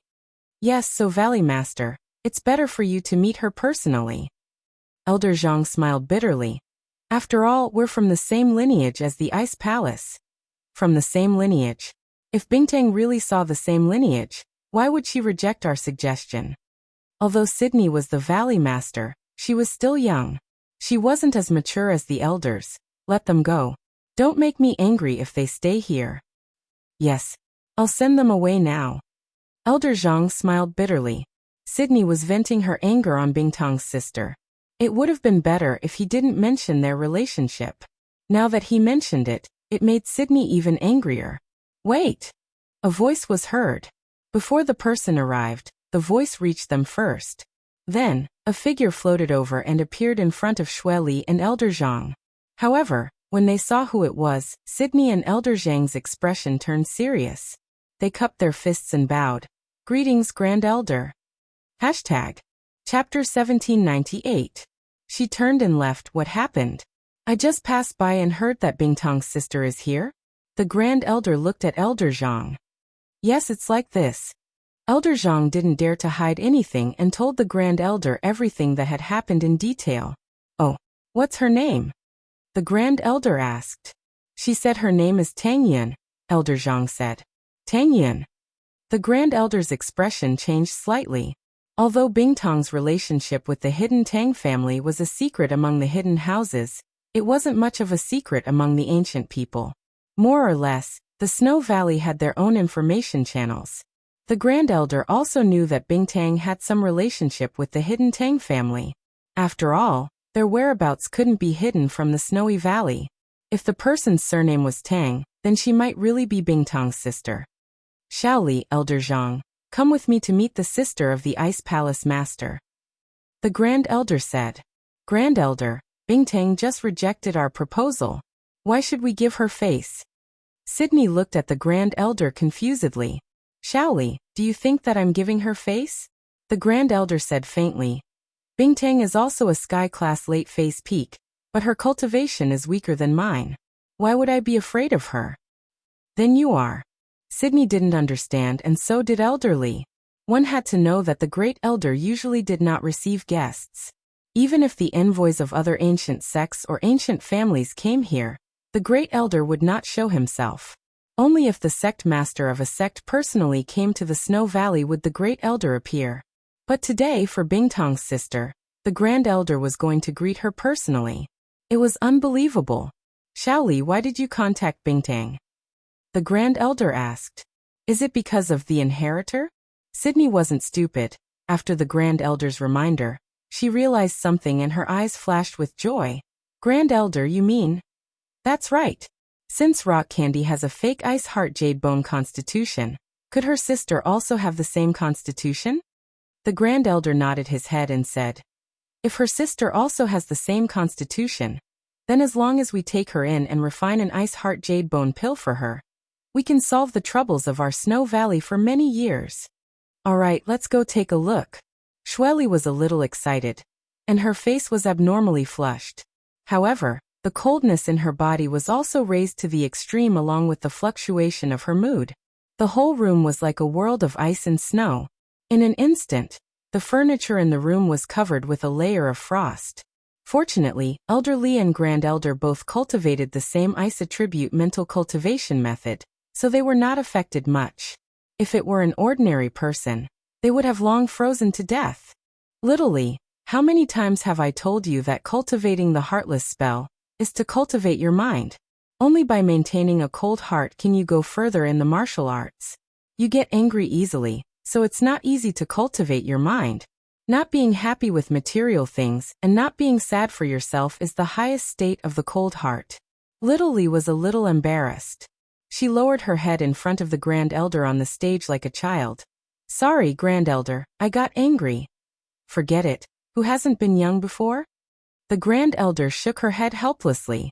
It was obvious that she loved Sydney very much. You are only in your 20s, it's normal for you to be like a child. Elder Zhang didn't say anything at the side. At this time, he could only pretend that he didn't see anything. The Grand Elder's attitude toward Sydney was very good, but it might not be the same for other people. The rules of the Snow Valley were very strict. If Elder Zhang laughed, he might be punished to patrol the valley, even if he was an elder. The Grand Elder, Sydney, and Elder Zhang came to the guest room together. The appearance of the Grand Elder and Sydney made Tang Yin a little confused. She didn't know who was the Valley Master of the Snow Valley, so she could only say, Valley Master, Elder Zhang. This is our Snow Valley's Grand Elder. Elder Zhang gave Tang Yin a look and introduced. Greetings, Grand Elder. Tang Yin's heart jumped. Why did the Grand Elder come over? Originally, she thought that it was not easy to see the Valley Master, but even the Grand Elder came. This made Tang Yin a little nervous. She didn't know why the Snow Valley would make such a big scene. Could it be because of the rock candy? Who is Tang Yin? The Grand Elder asked. It's me. Tang Yin said carefully. Give me your hand, let me have a look. The Grand Elder looked at Tang Yin expressionlessly and said, okay. Tang Yin didn't know what the Grand Elder meant, but she still extended her hand and gave it to the Grand Elder. The Grand Elder directly pressed on Tang Yin's wrist, as if she was checking something. Elder Zhang and Sydney didn't say anything. This made Tang Yin, Mingyao, and Yushu a little suspicious, but they didn't dare to ask. Although the Grand Elder didn't say anything, she frowned slightly. After the time it took to drink a cup of tea, the Grand Elder sighed and shook her head slightly. Elder Zhang, send the guest out. Tang Yin, Mingyao, and Yushu's faces changed. Although they didn't know why the Grand Elder suddenly wanted to send the guest out, Tang Yin didn't want to let go of this last chance. Her tears were about to fall. Grand Elder, Valley Master, please help us, I beg you, 1 billion. We will definitely give you 1 billion. The Great Elder didn't even want to say a word. Sometimes, things were just that realistic. If the Great Elder found out that Tang Yin really had a fake ice heart and jade bone physique, she would probably try her best to please her and make her stay. However, Tang Yin wasn't. In her eyes, she had no value at all. She was no different from an ordinary person. Please, I beg you. At this moment, Tang Yin thought of something. Back then, Xiaoxiao was chosen by the Ice Palace because of her cold body. She became the heir of the Ice Palace. And it was because of this that Xiaoxiao's life could continue. But if Xiaoxiao didn't have a cold body, then things would be different. Fortunately, Lin Yi's perseverance touched Elder Qing, and she also found out about Xiaoxiao's cold body.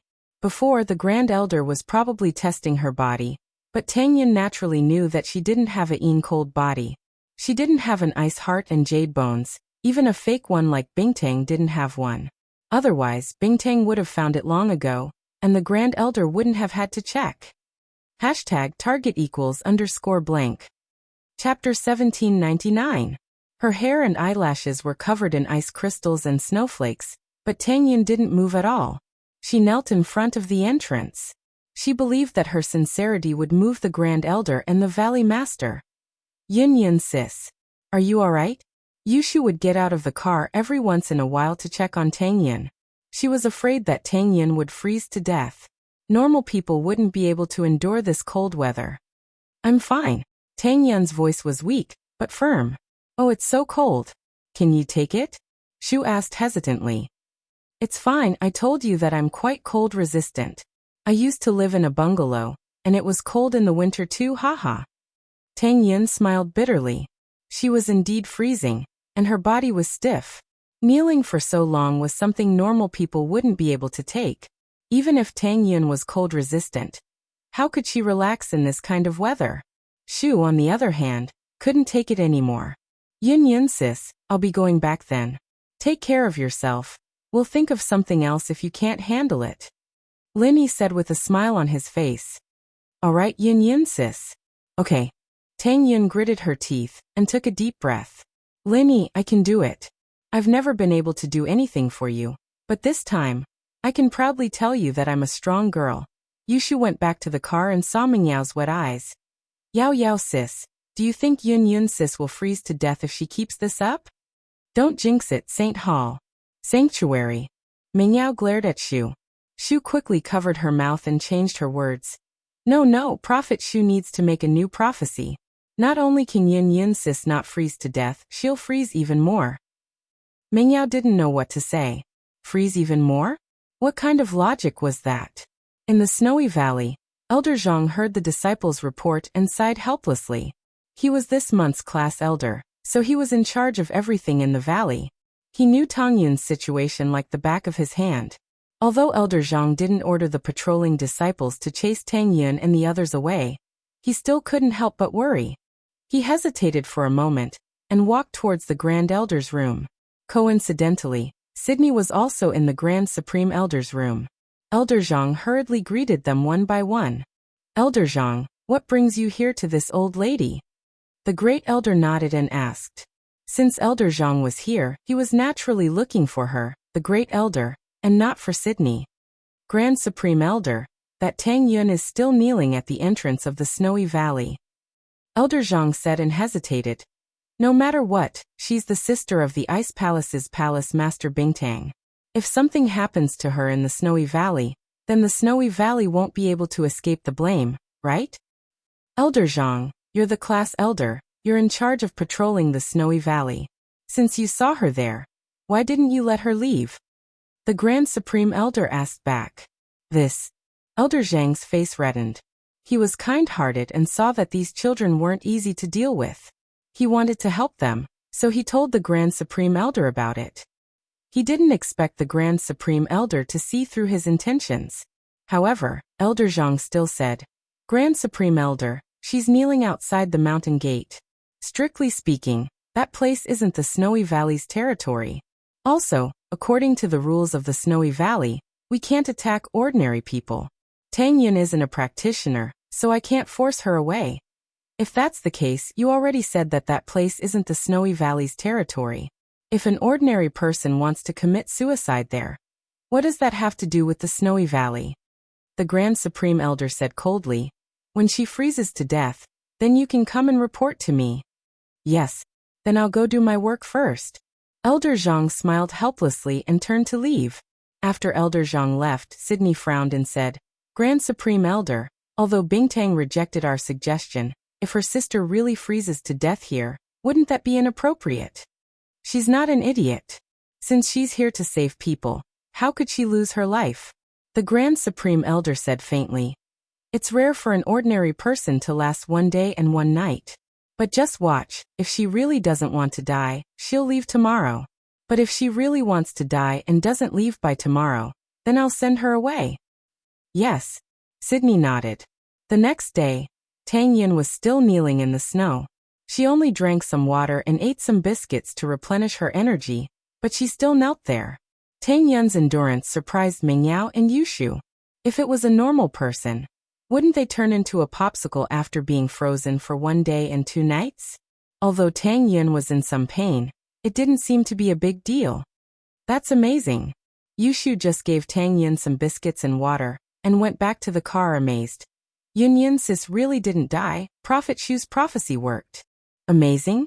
I think you're pretty amazing too, not dying from the heat after so many days. Mengyao was used to it. Ever since Lin Yi came to the villa, there had been too many weird things happening. First, it was Xiaoxiao's cold body, then Shu's heat conductivity, and now Tang Yun's cold resistance. Oh, that's true. Yushu nodded. Elder Zhang received a report from the patrolling disciples that Tang Yun could still eat and drink. He was shocked, but he was relieved that Tang Yun wasn't dead. But thinking about what the Grand Supreme Elder said yesterday, Elder Zhang decided not to disturb her anymore. The rules of the Snowy Valley were very strict, and Elder Zhang didn't want to trouble the Grand Supreme Elder with the same thing. Since the Grand Supreme Elder said to report to him when Tang Yun died, why would Elder Zhang go to the Grand Supreme Elder before that? Unless there was something important in the valley that he needed to report to the Grand Supreme Elder. On the third day, Tang Yun was still kneeling on the snowy ground, with a thick layer of snow on her body. However, to show her sincerity, Tang Yun didn't wipe the snow off her body, allowing it to stay on her body. Only when Yushu brought her food and mineral water would the snow on her hair fall off a little. Elder Zhang, Tang Yun hasn't left yet. She's still kneeling in front of the mountain. A patrolling disciple reported to Elder Zhang. Target =_ blank. Chapter 1800. Oh, she hasn't left yet? Elder Zhang was startled. It had been 3 days. Even a normal practitioner wouldn't be able to take it, unless they were a water practitioner. But Tang Yun, a normal person, was able to kneel for 3 days. Elder Zhang found it hard to believe. In these 3 days, did she go back to the carriage to rest? Reporting to Elder Zhang, we didn't see her go back to rest. With our eyesight, she didn't move at all except for eating a little compressed biscuits and drinking a little mineral water every morning, the patrolling disciple said. Elder Zhang nodded in surprise. This patrolling disciple was also an Earth class master. If he could tell that Tang Yun hadn't gone back to rest, then she hadn't rested at all. However, Tang Yun's endurance surprised him. He wanted to talk to the elder again, but when he remembered what the Grand Elder said, he shook his head and sighed. Then he went back to work. The 4th day, the 5th day, the 10th day. Every day, the patrolling disciple would report to Elder Zhang about Tang Yun's situation. Elder Zhang's initial shock had turned into confusion. Was Tang Yun a normal person? She hadn't frozen to death after so many days? Was she a sky-class master? One had to know that in this snowy valley, even an Earth-class master would need to use some medicine to train. Tang Yun only ate some biscuits and water. How could she be fine? Did she have some kind of treasure on her that could keep her warm? But thinking of this possibility, Elder Zhang shook his head. Tang Yun knew the rules of the snowy valley. Treasures could be bought with money, but they could also be traded with other treasures. If Tang Yun had something like that, she would have taken it out a long time ago. Actually, what Elder Zhang didn't know was that although Tang Yun looked fine, her entire body was frozen. She ate less and less biscuits and water every day because her stomach was frozen. Her digestion was getting slower and slower.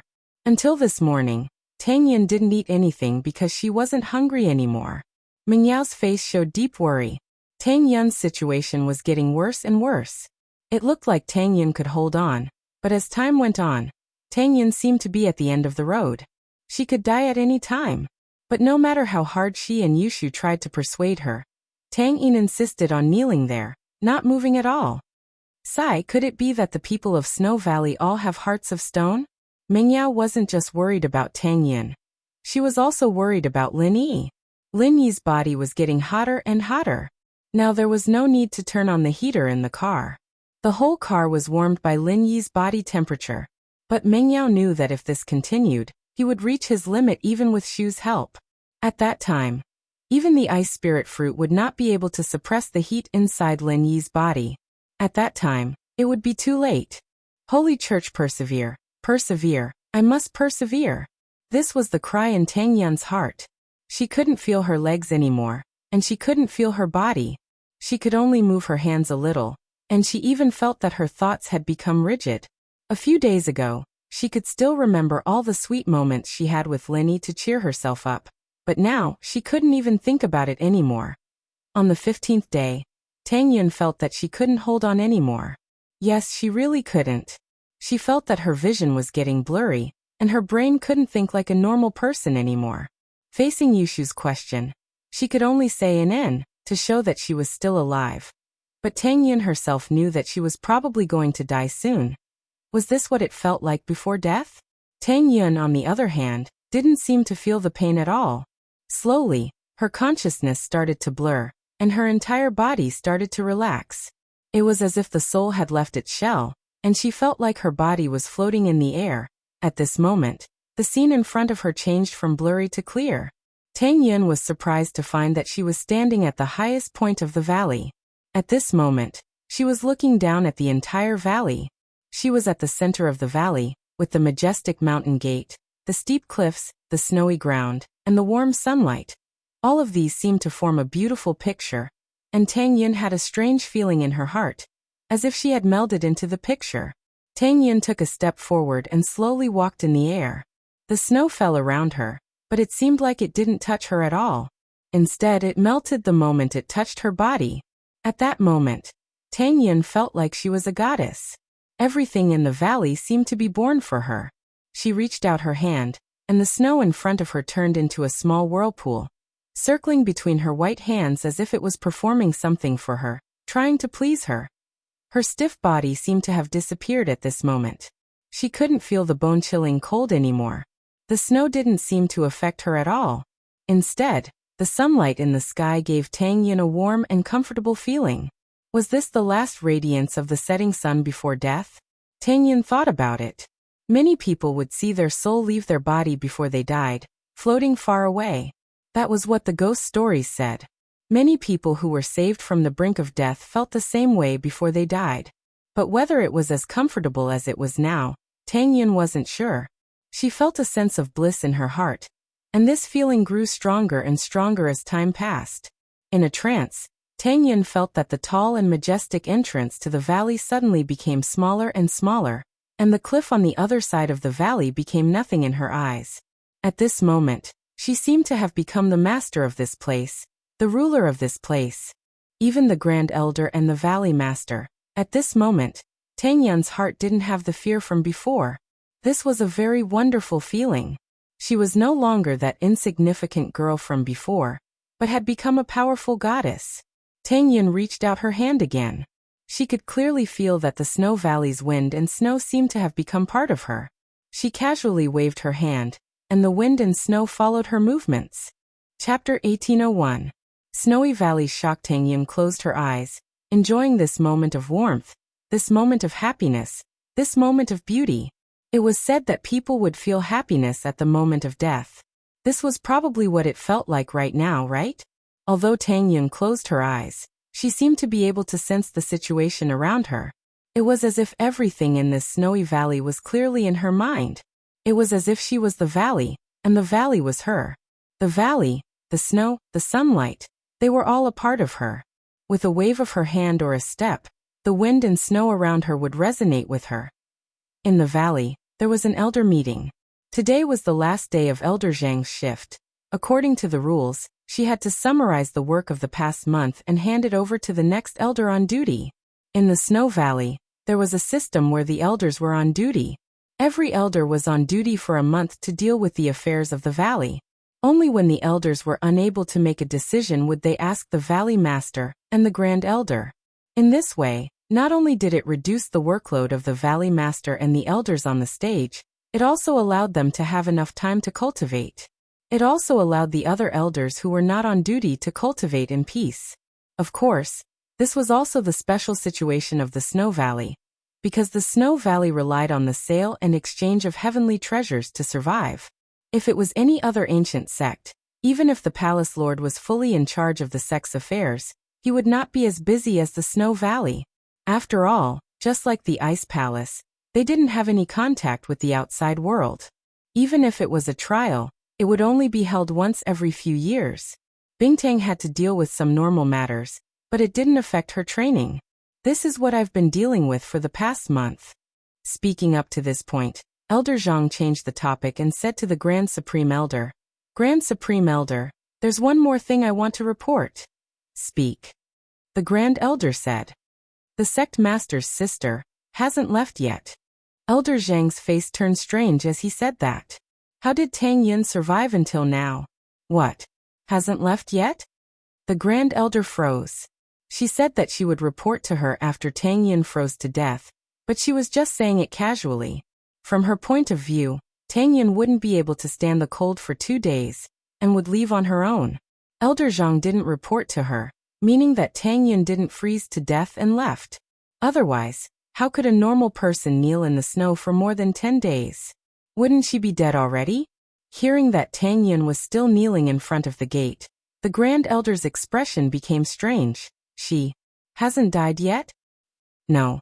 But according to the patrolling disciples, I'm afraid she won't be able to hold on for another 2 days. Since yesterday, she hasn't been eating anymore. Elder Zhang recounted everything that had happened in the past half a month.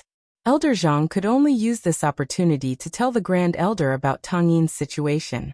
Even if he sympathized with her and wanted to help, he didn't have the chance. After he finished, Elder Zhang added, Grand Elder, it seems like Tang Yin really wants to die. Even if we don't care about her, she is still the sister of the sect master of the Ice Palace, right? You're saying that she hasn't warmed up in the carriage for the past 15 days? She's been kneeling in the snow, eating and sleeping? The Grand Elder was shocked. It's like this. The patrolling disciples saw it with their own eyes. Elder Zhang said, Let's go, we'll go take a look. The Grand Elder frowned as if she was thinking about something. Grand Elder, are you touched by her persistence?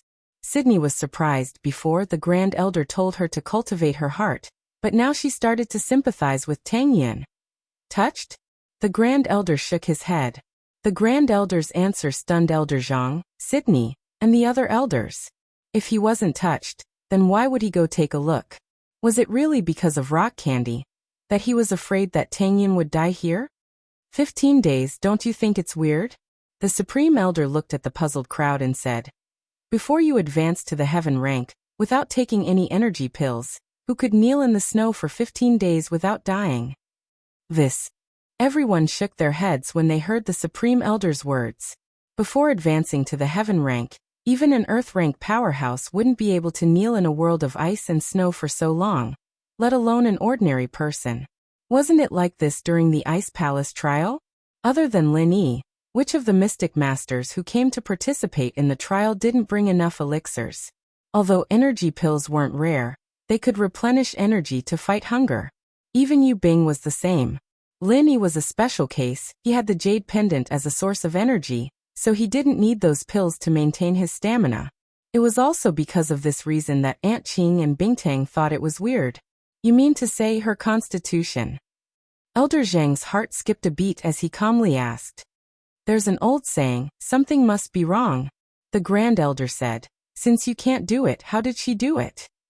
But Grand Elder, didn't you check already? There's nothing special about her body. She doesn't even have a normal Yin body, let alone a fake ice heart jade bone. Sydney asked curiously. That's right, she isn't. The Grand Elder said. If she really is like what she said, that she is Bingtang's sister, do you think Bingtang didn't check secretly? That's true. Then you mean? Sydney didn't understand. The founder of the sect recorded 3 types of body types that are suitable for Snow Valley. The Grand Elder said slowly. Among them, the rarest is the Yin body type, which is the inheritor of the Ice Palace. However, the Yin body type is more suitable for the Ice Palace, but for us it's useless. It's not as suitable as the second type, the Ice Heart Jade Bone type, because the founder of Snow Valley had this type of body type, so she created the emotionless chant to cultivate an ice heart. Although the Yin body type has more cold energy than the Ice Heart Jade Bone type, it can't be used to its full potential in Snow Valley. I'm afraid this is also why Bingtang rejected us. Because it's more suitable for the inheritor of the Yin body type to stay in the Ice Palace. Hashtag. Chapter 1802. Inheritance of the Snowy Valley. Hearing the Great Elder's words, everyone nodded to show their agreement. The third kind of body constitution is the ordinary yin body constitution. Little Li and I have this kind of body constitution, but my body constitution is not as good as Little Li's. It can only be said to be sloppy and ordinary. Being able to cultivate to the peak of heaven rank is purely by luck. I'm afraid it's impossible to cultivate to the peak of heaven rank and cross that legendary road. The Great Elder smiled bitterly and continued. Now let's talk about the Ice Heart Jade Bone Body Constitution. Apart from the normal Ice Heart Jade Bone Body Constitution, the Ice Heart Jade Bone Body Constitution can also be divided into two branches. One is the fake Ice Heart Jade Bone Body Constitution, which is the Rock Sugar Body Constitution. This kind of body constitution is not pure, but with the Ice Heart Jade Bone Pill, it can bring out the effect of the Ice Heart Jade Bone Body Constitution. And the other is the hidden Ice Heart Jade Bone Body Constitution. When the Great Elder mentioned this kind of body constitution, Sydney's expression changed slightly. She thought of a possibility, and then her eyes widened in disbelief. But the other Great Elders were at a loss, because the only people who could come into contact with the ancestors' notes were those who had practiced the Heartless Secrets mental cultivation method. These people were the Great Elder, the Valley Master, and their direct disciples. As for the others, although they also practiced the water and fog mental cultivation methods, as long as they had an ordinary water body constitution, it was fine. There was no need for those special body constitutions, so it was impossible for these people to check the ancestors' notes. The hidden Ice Heart Jade Bone Body Constitution is a kind of body constitution that is purer than the Ice Heart Jade Bone Body Constitution. The ancestor had this kind of body constitution. The Great Elder explained slowly. This kind of body constitution, as the name suggests, is usually a hidden body constitution.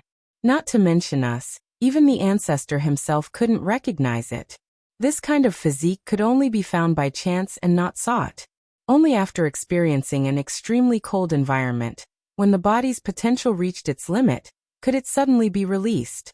Back then, the founder of the sect also came to the Snow Valley. Under the harsh weather of the Snow Valley, at the moment when his life's potential was at its limit, he unintentionally activated his hidden Ice Heart Jade Bone physique. He comprehended the inheritance of the Snow Valley and discovered an ancient relic in the Snow Valley. Then he stepped on the path of cultivation and founded the Snow Valley sect. Before that, the founder was just an ordinary water cultivator from that place. His strength was only at the early phase of the golden class. That means, Tang Yin might be. Elder Zhang's eyes widened in disbelief. I'm just guessing and suspecting that ordinary people would have died a long time ago. Why didn't she die? The Supreme Elder said. As for whether it's this kind of physique, I really don't know. As soon as the Grand Elder's voice fell, he felt that something was wrong. The expressions of the other elders and Xueli, the Valley Master, also changed slightly at this moment. Everyone felt a powerful fluctuation of true qi, and it was the kind of true strength. It was as if the entire heaven and earth spiritual qi in the Snow Valley had been mobilized at this moment. This feeling made everyone feel extremely shocked. Even when Sydney broke through to Heaven stage and the Grand Elder broke through to the peak of the late stage of Heaven stage, they did not cause such a huge phenomenon. In the next moment, the bell of the Snow Valley was rung. This was the bell that the patrolling disciples would only ring when the Snow Valley encountered an emergency. However, this bell had not been rung for many years. This was because the things that the Snow Valley had encountered over the years had never been serious enough to ring the bell. Let's go. The Grand Elder shouted and flew out. All the elders and Sydney were also Heaven stage experts. At this moment, they all followed the Grand Elder out of the meeting hall and came outside, in the Snow Valley. All the heaven and earth spiritual qi rushed towards one direction, including the cold wind and snow. At this moment, they also rushed towards that direction. This kind of strange situation. It was no wonder that the disciples in the Snow Valley would ring the bell. This was because the development of the situation had exceeded their imagination and control. When the Grand Elder saw this strange phenomenon, she immediately flew towards the center of the heaven and earth spiritual qi. Behind her, the others also followed closely. At this time, this phenomenon not only shocked the people of the Snow Valley, but also Chu Mingyao and Shu, because they saw that Tang Yun, who was originally covered in snow, suddenly stood up from the snow. The snow on her body disappeared in an instant. Tang Yun's body also emitted an untouchable holy light. At this moment, Tang Yun was like a snow fairy. Her body slowly left the ground and stretched her body under the sunlight. The snowflakes from the sky didn't fall on her anymore. Instead, they circled around her body and formed a beautiful whirlpool. Holy shit, Yun sis ascended in the day. Yushu looked at the clean Tang Yun in the sky and said in shock, Prophet Shu is really awesome, the colder Yun sis gets. Chu Mingyao was speechless after hearing Yushu's words. What nonsense, ascending in the day. Did she read too much Xinxia? But after Yushu said that the colder Yun got, Mingyao didn't get angry at all. This strange phenomenon, Chu Mingyao didn't know whether it was good or bad. She didn't know what would happen next, but no matter what, Tang Yun didn't seem to be frozen to death.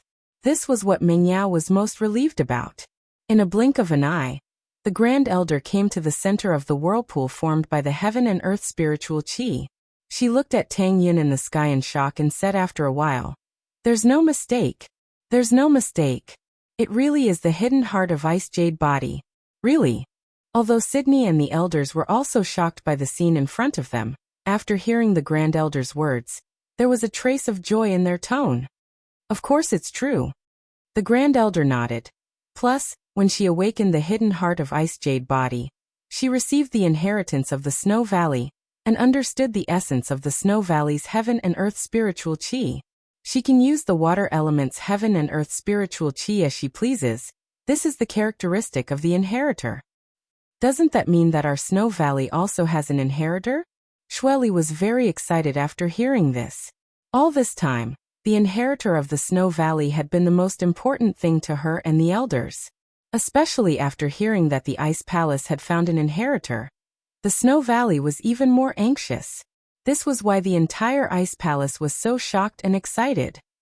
#target=_blank. Chapter 1803. Attitude change. Although the Ice Palace and Snow Valley's founders were from the same lineage, both of them were from that place, and both of them had flourished before. They were both one of the 4 ancient sects, and one of the leading sects of the Sky Class meeting. But before the Sky Class meeting, without an inheritor, they would be on the path of decline. Seeing the Ice Palace pick up a treasure, Snow Valley could only feel envy and jealousy. But at this moment, everyone was truly happy and joyful. What the Ice Palace had, Snow Valley had too.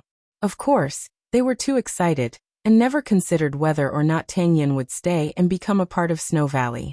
Just as everyone was getting excited, Tang Yun naturally didn't know that she had attracted the attention of all the big shots of the Snow Valley. At this moment, with her as the center, more and more spiritual energy was being attracted to her, gathering around her body. Mingyao and Yushu naturally saw the Grand Elder and Elder Zhang, as well as Sydney and a few people they didn't know. They were worried about Tang Yun, not knowing what had happened to her. They wanted to get off the car to ask the Grand Elder and the others. May I ask what's going on? Did Yun sis ascend to the heavens? Yushu asked the Grand Elder. She was the oldest here, and had the highest position. Naturally, Yushu would ask her first. The Grand Elder was startled. She was too excited before, and didn't even notice Yushu's approach. Luckily, it wasn't an enemy, otherwise the consequences would be unimaginable. The only thing that could make a Sky Class master so focused was the situation in front of them. The Grand Elder made a shushing gesture at Yushu, afraid that she would affect Tang Yun's acceptance of the inheritance. This was a once-in-a-lifetime event. Even if Shuegu found a cultivator with a fake icy heart jade bone physique who had consumed the ice heart jade bone pill, or even found a cultivator with a real icy heart jade bone physique, to accept the inheritance, they would have to go through arduous cultivation and personal enlightenment before they could accept the inheritance. One had to know that the inheritance was a type of resonance between the body and the Snow Valley. It didn't mean that one could accept the inheritance whenever and wherever they wanted. Although one's physique was suitable, one would definitely be able to receive the inheritance. However, the exact time of receiving the inheritance depended on one's own comprehension. It wasn't something that could be achieved just by thinking about it. Tang Yun's hidden ice heart jade bone physique was a rare occurrence. Only the founder of the sect had such a miraculous encounter, so the Grand Elder was afraid that Yushu would affect Tang Yun's acceptance of the inheritance. What's going on? Is Yun sis in danger? She's been kneeling for 15 days now. Can't you guys give us an ice spirit fruit? Yushu asked. The Grand Elder's eyes widened as he thought to himself. I told you not to speak, so why are you still speaking? She was so angry that she wanted to slap Yushu to death. If this ruined the inheritance, then the Grand Elder wouldn't even have time to cry. But then she remembered the relationship between Yushu and Tang Yun, and forcibly stopped the thought of killing Yushu. If she killed Yushu, then Tang Yun would become a huge enemy of the Snow Valley. She wouldn't stay in the Snow Valley anymore, and would go to the Ice Palace to train and come back for revenge. And so the Grand Elder suppressed her anger and spoke to Yushu in a low voice. She's fine. Don't say anything. I'll give you as many ice spirit fruits as you want. I'll give them all to you, but you have to shut up first. Oh. Yushu let out a breath of relief after hearing the Grand Elder's words. It was fortunate that the Grand Elder didn't slap Shu to death, otherwise, it wouldn't just be the Ice Palace. That sect wouldn't just let this go. Mengyao, on the other hand, was a little surprised at the Grand Elder's sudden change in attitude. She looked at the goddess like Tang Yun in the sky, deep in thought. The sun slowly moved towards the west, and slowly set, forming a beautiful glow in the sky. Tang Yun bathed in the glow, her body glowing with a pure and bright light. No one moved. Shu heard that the Grand Elder could give Lin Yi the ice spirit fruits, and she stopped as well. As far as she was concerned, the Grand Elder, the most powerful person in the sect, wouldn't lie. If she said that Tang Yun sis was fine, then she must be fine. The snowy valley at dusk was exceptionally beautiful. The white snow was reflected red, but no one was in the mood to appreciate this beautiful scenery. The gorgeous sunset seemed to attract everyone's attention. They tried their best to make the sunset more beautiful, but it was in vain, because everyone's eyes were on Tang Yun. And at this moment, Tang Yun was the most beautiful. The sun finally set. When the last ray of gold disappeared from the horizon, Tang Yun slowly landed on the ground. The spiritual energy around her gradually dissipated, and all the strange phenomena disappeared at this moment. Tang Yun slowly stepped on the snow and slowly opened her eyes. She murmured bitterly, "Am I dead? Is this heaven?" Pho. At this moment, the Grand Elder and the other elders, including Sydney, let out a long breath. It seemed that Tang Yun had finished accepting the inheritance. At this moment, she had understood the entire inheritance of the Snow Valley, and had become the inheritor of the Mist Element. What do you think? What did you understand? The Grand Elder asked urgently. Tang Yun froze and looked at the row of people in front of her. There was the Grand Elder, Elder Zhang and Sydney, as well as some people she didn't know. Most importantly, Mengyao, Shu and Lin Yi were all there. Were they all dead? This thought flashed through Tang Yun's mind, and she immediately shook her head to deny it. This was impossible. How could everyone be dead? Since everyone was alive, then she wasn't in heaven, which meant that she wasn't dead. I'm not dead. Tang Yun looked at everyone in front of her, surprised. Sister Yin, not only are you not dead, but you've ascended. You're so cold. Yushu said happily. Shu, don't talk nonsense. Mengyao frowned, and stopped Yushu from talking nonsense. She turned to Tang Yun. Yun, you're not dead, but something strange happened to you. The Grand Elder should be able to explain it. Although Mengyao could vaguely guess that what happened to Tang Yun had something to do with the Grand Elder's change of attitude, she wasn't sure what exactly happened. Chapter 1804. Snowy Valley. I didn't say anything, it's like I'm strong, Yushu said. Grand Elder? Tang Yun wanted to ask about the strange things that happened to her, but she suddenly remembered the purpose of her trip. She suppressed her curiosity and said, Grand Elder, Valley Master Shui, Elder Zhang, and all the elders, I beg you, please give me an ice spirit fruit first. I will definitely give you 1 billion yuan. Tang Yun didn't know what to say. With that, Tang Yun was about to kneel on the ground. After all, it was a rare chance for Tang Yun to meet the Grand Elder and Valley Master Shui. If she missed this chance, she wouldn't have the chance to talk to them anymore. Don't. The Grand Elder quickly held Tang Yun. She wanted Tang Yun to stay in Snowy Valley. How could she let Tang Yun beg for something so small? The Grand Elder supported Tang Yun and said generously, "The ice spirit fruit is not a problem, but before that, let's talk about something else?" Something else? Tang Yun paused, not understanding what he meant. "Everyone, please follow us to the Snowy Valley's meeting hall."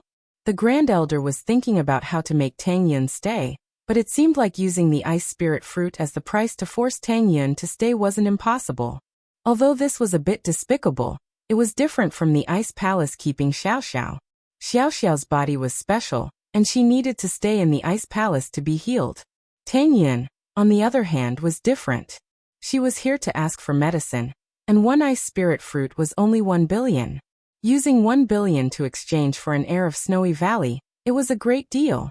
But despicable was just despicable. The Grand Elder trained in heartless arts, and she had no sympathy. In her eyes, there were only benefits and strength. So, although she was polite to Tang Yun, that was only if Tang Yun could stay. If Tang Yun didn't agree, then there was no point in talking about the ice spirit fruit. Oh. Tang Yun nodded after some hesitation. She didn't know why the Grand Elder paid so much attention to her, but it must have something to do with what happened before. No matter what happened before, it was a good thing. The few of them arrived at the meeting hall of the Snow Valley. Under the astonished gazes of the Snow Valley disciples, the door of the meeting hall was tightly shut. One should know that the conference hall was a forbidden area for everyone other than the great elders, and valley masters. Now that these 4 strangers were allowed to enter the conference hall, it was a huge rumor. However, the Grand Elder did not feel that she was breaking any rules. If Tang Yun stayed in the Snow Valley, she could even give up the position of the Grand Elder to Tang Yun. In the eyes of these heaven-rank experts, these positions were nothing. Furthermore, at their level of cultivation, no one would be jealous of Tang Yun. This was because one's physique was not something that could be obtained through jealousy. At this level, everyone knew that if one's physique was not good, no matter how hard they trained, they would not be able to advance as fast as someone with a good physique. So if Tang Yun joined Snowy Valley, then no matter how strong she was, she would still be a part of Snowy Valley. They would only be happy. Of course, if she joined Ice Palace, then they would only be jealous of her. Everyone took their seats in the meeting hall. Tang Yun was a little fearful. This was the first time she had seen such a scene. Mingyao and Yushu, on the other hand, had seen a lot of things, so they weren't afraid. This old one is very clear about your goal. You want the ice spirit holy fruit? No problem, this old one can give it to you. Moreover, it won't cost you a single cent. I can also help you concoct a prescription that can be used together with the ice spirit holy fruit to cure your cultivation deviation. Thank you, Grand Elder. Tang Yun was a little surprised after hearing the Grand Elder's words, but she was still happy. After all, Linny could finally be saved. Don't thank me first. I'm not finished yet. The Grand Elder said faintly. What I'm agreeing to, there are conditions. Listen to them first, then decide if you want to trade or not. Grand Elder, please speak. Tang Yun's heart skipped a beat. There was no free lunch in this world, but what conditions did the Grand Elder want? He didn't even want money? You must stay in Snowy Valley. The Grand Elder looked at Tang Yun and said word by word. Stay here, become a practitioner, and I will fulfill my promise. Me? Stay here? Tang Yun wasn't too surprised after hearing the Grand Elder's words. She had already guessed something. If it wasn't for that strange phenomenon, the Grand Elder wouldn't even show up, let alone agree to these conditions. The reason why she agreed to these conditions was probably related to the phenomenon that appeared on her body. Could it be that she had unknowingly gotten some benefits? That's right, the Grand Elder said. You will stay in Snowy Valley and become a part of Snowy Valley. This is the condition. Grand Elder, you're saying that I can train? Tang Yun asked after some hesitation. That's right. The Grand Elder nodded. You will stay here to train, of course. Then, what level can I become? Tang Yun was a little moved. Yes, she was really moved. If she could become a master, then she wouldn't be a flower vase anymore. She wouldn't need Lin Yi to protect her all the time. At that time, she'd be able to be like Xiao Xiao, staying by his side forever. Only a practitioner could extend their lifespan. This had always been Tang Yun's dream. Level. Haha, at least Sky Class Late Phase Peak. The Grand Elder smiled faintly. If possible, I will surpass this level and become an even stronger master. Sky Class Late Phase Peak. Tang Yun's mouth opened in shock. She had always told Lin Yi that she wanted to train, but she never thought that he would become a Sky Class one day, at least Sky Class Late Phase Peak. But Tang Yun wasn't stupid. She hesitated and asked, "Did something happen to me before?" "That's right. To tell you the truth, you have already accepted the inheritance of the Snow Valley, and have become the inheritor of the Mist Element. The cultivation speed of an inheritor is extremely fast, and our Snow Valley will gather the resources of the entire valley to help you collect heavenly treasures to increase your strength," the Grand Elder said. "Once you become a Sky Class Late Phase Peak, your status will be the same as mine. You will be the Grand Elder of Snowy Valley. Target =_blank. Chapter 1805. Tang Yun's face was a little flushed from the excitement. The Grand Elder's words shocked her. She didn't think that she'd become an inheritor. Didn't that mean she was on the same level as Xiao Xiao? "If you agree, then our deal will go into effect immediately," the Grand Elder said. "Otherwise I won't stop you." Heart, Tang Yun smiled bitterly. The Grand Elder might have said that, but did she have a choice? What was her purpose in coming here? Now that there was a chance to save Lin Yi and train at the same time, why wouldn't she agree? How could I not agree now that things have come to this? Tang Yun looked at Ming Yao and Yushu. She didn't want them to leave, and it'd be hard to see Lin Yi again if she stayed in Snowy Valley. Who knew when they'd meet again? But at the same time, this was a rare opportunity. If Tang Yun missed it, she wouldn't be able to save Lin Yi. Even if that didn't happen, she wouldn't want to miss this opportunity. After all, becoming a practitioner had always been her dream. However, although the people present had a certain degree of confidence that Tang Yun would agree, after hearing Tang Yun's affirmative answer, their faces were still filled with joy, revealing a relaxed expression. "Heart, since you've agreed, then I'll open up the ancestral hall and accept a disciple on behalf of the founder," the Grand Elder said. "Your constitution is extraordinary, and only the founder has the same constitution as you. I'll accept a disciple on behalf of the founder, and while you're my disciple in name, you'll be the Grand Elder of Snowy Valley after you finish your apprenticeship. You'll be on the same level as me and Li."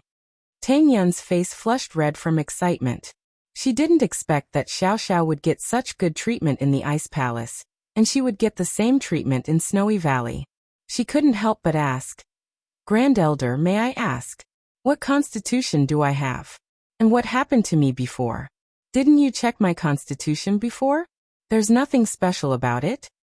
Your physique is the hidden icy heart jade bone physique. Forget about me. Even if the founder of the sect was here, he might not be able to detect it." As the Grand Elder spoke, she told Tang Yun about Tang Yun's physique and what had happened before. Now that Tang Yun had agreed to join the Snow Valley, she wouldn't hide it from Tang Yun anymore. Tang Yun was shocked after hearing the Grand Elder's words. She didn't know that she had this kind of physique. It could only be activated under special circumstances. No wonder it wasn't detected before. If it wasn't for the coincidence, Tang Yun wouldn't have known that she had this unique physique for the rest of her life. "Oh, I told you, Yun sis gets stronger the longer she freezes. Her special constitution will come out," Yushu said. "Holy Church, you could say that." The Grand Elder nodded in agreement. Indeed, this sort of constitution can only be awakened in an environment as cold as this. "Then, how long will it take for me to graduate? After that, can I go back?" Tang Yun was most concerned about this question. If she stayed here, how long would it take for her to see Lin Yi? "What do you mean by going back?" the Grand Elder asked in return. "How long will it take for me to see him freely?" Tang Yun pointed at Lin Yi beside Yushu. "See him? I'm afraid that's impossible," the Grand Elder said. Why?" Tang Yun was shocked and quickly asked. "I remember that you said that the two of you are lovers, right?" the Supreme Elder asked. "Yes." Tang Yun nodded fearfully. "The icy heart jade bone cultivates an icy heart, and the mental cultivation method you cultivate is also called the Heartless Codex mental cultivation method," The so-called heartless codex mental cultivation method is heartless. If you have feelings in your heart, it will be a huge hindrance to your practice. The great elder said, so in order to let you smoothly cultivate to the peak of heaven rank late phase, I will give you a dose of medicine made with senseless grass. And from then on, you will forget him. In your heart, this person will no longer exist. Ah! Tang Yin couldn't help but exclaim after hearing the Grand Elder's words. She never thought that if she stayed here, she would never be able to see Lin Yi again, and she would have to use the grass of forgetfulness to forget Lin Yi. Don't be surprised. Before, I wasn't moved by your prayer at all. This is also because of the heartless formula. The Grand Elder said faintly. There are gains and losses. Think about it yourself. Tang Yun's face was filled with pain, and Meng Yao and Yushu were shocked as well. They didn't expect that in order to practice heartless arts, she needed to consume the grass of oblivion, and she had to forget about Lin Yi. To Tang Yun, this was an extremely painful thing. You should have felt it. Little Li and I have a kind of natural momentum that pushes people thousands of miles away. When you get close to us, you will feel a burst of chill. This is the ruthless formula. Highest Elder said. If the Grand Elder didn't mention it, Tang Yun wouldn't have noticed it. But now that the Grand Elder reminded her, Tang Yun remembered that from the first time she met them until now, there was a cold and unapproachable aura around them. This kind of aura made people not want to get close to them.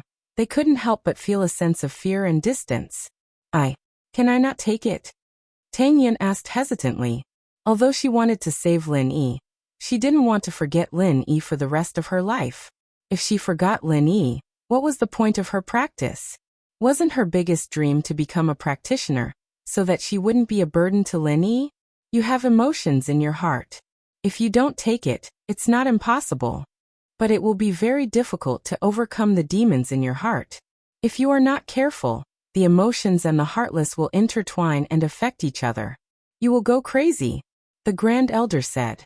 Even if you don't go crazy, it is still a very painful thing to restrain each other. Of course, you are Bingtong's sister. If you go crazy and ask her for a fire spirit's fruit, she will definitely give it to you. Tang Yun hesitated after listening to the Grand Elder's words. She knew that the Grand Elder wasn't trying to scare her, but it was the truth. At her level, it was impossible for her to lie to Tang Yun. Chapter 1806. From the looks of it, if he wanted to save Lin Yi, he would have to stay here.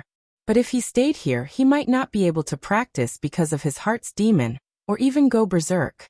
That was an outcome that no one wanted to see. Let me think about it. Can I? Tang Yun didn't know what to do. She could only choose to discuss it with Meng Yao and Yushu. Merciless heart. Sure, but you only have 1 day to think about it, the Grand Elder said. Why? Tang Yun paused. Your boyfriend can only last 1 or 2 days. If he doesn't get treated soon, then the fruit won't have any effect. The Grand Elder said. Then, can't we give him the ice spirit fruit first? Tang Yun asked anxiously. Merciless arts naturally, the Grand Elder said faintly. In my dictionary, there is no merciless. If you don't join Shuegu, then there's no need to talk about it. Tang Yun was sorrowful. She wondered if she would become like the Grand Elder after practicing the merciless arts. At that time, even if Lin Yi saw her, he wouldn't like her anymore, right? After all, who would like a cold and emotionless person? The Grand Elder was a living example. There was a powerful cold aura around her that made people want to stay away from her. It made people not want to get close to her and want to stay far away from her. However, Elder Zhang, who had also practiced other water heart cultivation methods, was not the same. Moreover, he was very kind, which was completely different from Grand Supreme Elder and Xueli. Holy Hall, I'll give you an answer tomorrow morning. Is that okay? Tang Yun hesitated. It's okay. The Great Elder said. This is not a problem. In order to make you feel at ease, I can first inject a stream of cold air into his body to help you suppress the fire poison in his body. It will be enough to last until tomorrow night. Thank you, Grand Elder. Tang Yun felt relieved after hearing the Grand Elder's words, and her face showed gratitude. No need to thank me, it's just a deal, the Grand Elder said faintly. Tang Yin opened her mouth but didn't say anything. The Grand Elder was this kind of person. She said it before, she was heartless. The Grand Elder stood up and walked in front of Lin Yi. He placed his hand on Lin Yi's meridians and channeled cold energy into them. Lin Yi's body temperature suddenly dropped. While Tang Yin was amazed, Shu also let out a sigh of relief. She didn't have to help Lin Yi lower his body temperature anymore. Holy Church, alright, there should be no problem before tomorrow night. After the Great Elder finished speaking, he turned to Elder Zhang and instructed, Elder Zhang, take them to the guest room to rest. Yes. Elder Zhang cupped his fists and said. Tang Yin, Meng Yao, and Yushu brought Lin Yi and followed Elder Zhang back to the guest room. Elder Zhang bowed to them politely and was about to leave when Tang Yin stopped him. Elder Zhang. Miss Tang, is there anything else? Although Elder Zhang's attitude towards Tang Yin and the others was not bad, it was obvious that he was trying to curry favor with them now. But it was no wonder if Tang Yin really stayed in the Snow Valley. She would become an existence similar to the Great Elder, becoming one of the 3 leaders of the Snow Valley. How could Elder Zhang not be polite? Elder Zhang, I want to ask, does the heartless arts really have to be heartless? Tang Yin didn't dare to ask the Grand Elder before, but she was more familiar with Elder Zhang now. It has always been like this. The highest elder thought for a moment, then nodded and said, those who have cultivated the heartless formula have always been lonely until they die, dedicating all their lives to the Snow Valley. No one has ever gotten married or had children. Ah. Although Tang Yin had guessed this result, she was still a little disappointed after hearing Elder Zhang's confirmation. Who created this heartless arts? What a scam. Miss Tang, please be quiet. Elder Zhang was startled and smiled bitterly. Miss Tang, the heartless spell, is a mantra created by the founder of the sect. It is the treasure of the Snow Valley. Although you are someone that the Great Elder thinks highly of, it is inevitable that you will be punished. The founder? Tang Yin paused. The one who has the same body type as me. Yes. Elder Zhang nodded. The founder of the sect was enlightened here and discovered the ancient ruins. He combined the chant left behind in the ancient ruins and created the art of heartless.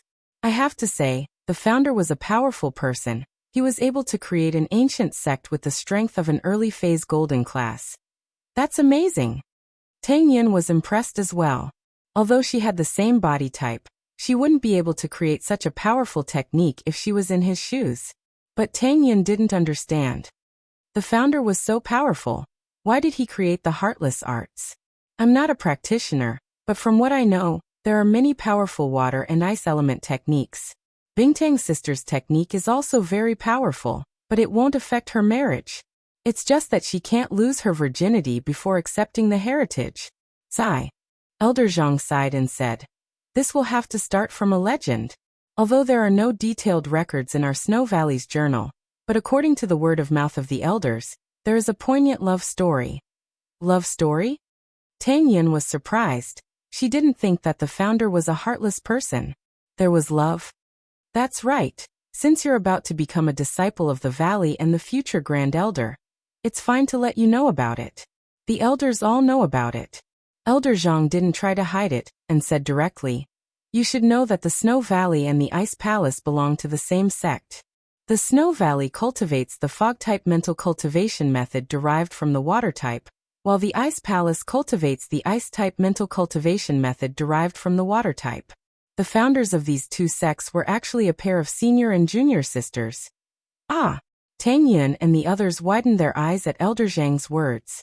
They didn't think that the Snow Valley and the Ice Palace had such a relationship. Although they are fellow disciples, and their relationship is quite good, they fell in love with the same man. This good thing has become a bad thing. Elder Zhang smiled bitterly. Therefore, the Ice Palace and the Snow Valley have a deep relationship. They support each other, but also compete and suppress each other. This is the situation caused by the 2 founders. Then they could both marry that man. One would be the main wife and the other the small wife. Wouldn't that be great? How stupid. Yushu said. Chapter 1807. Meng Yao and Tang Yin looked at each other. If it was that easy to solve the problem back then, would there still be any problems?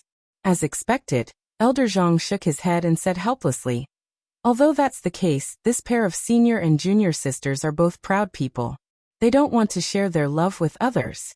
Perhaps it's because they are senior and junior sisters that they don't want to put down their pride and don't want to give in.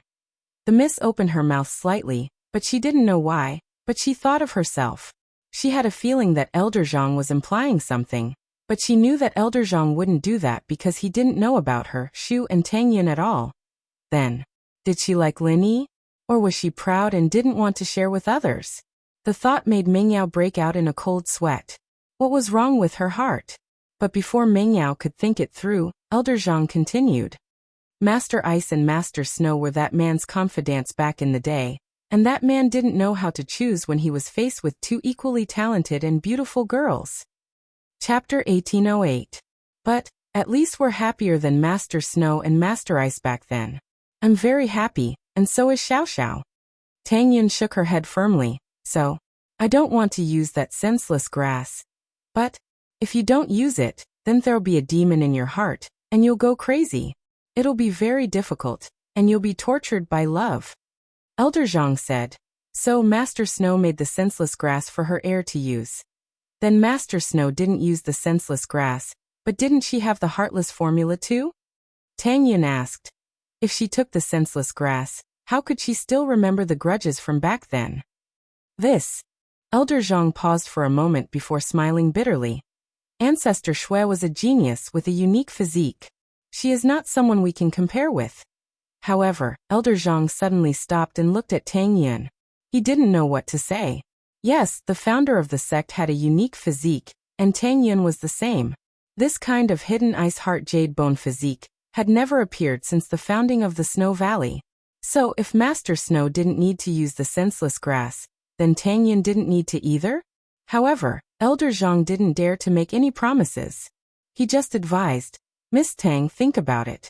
You have mastered the heartless formula, and your whole body exudes an aura that makes people stay away from you.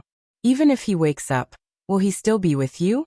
Look at Valley Master Shui and the Grand Elder. They're both like that, naturally giving off a sense of fear and respect. Tang Yin thought about it, and went silent. Elder Zhang was right. This was what Tang Yin was worried about. With the heartless formula, would Lin Yi still like her? Even if he still had feelings for her, after being with her for a long time, he'd naturally stay away from her. Tang Yin felt a little sad. Lin Yi could be saved, and she could become a practitioner, but she'd never be with Lin Yi again. Could this be fate? Master Snow and Master Ice were like this, and now it was the same for her and Xiao Xiao? Would the tragedy of so many years ago happen again? Or, is this a law of cause and effect? Alright, think about it yourself. I'll take my leave first. Elder Zhang had said what he needed to say, and the rest was up to Tang Yin to think about. It'd be great if she could figure it out, but there was nothing she could do if she couldn't.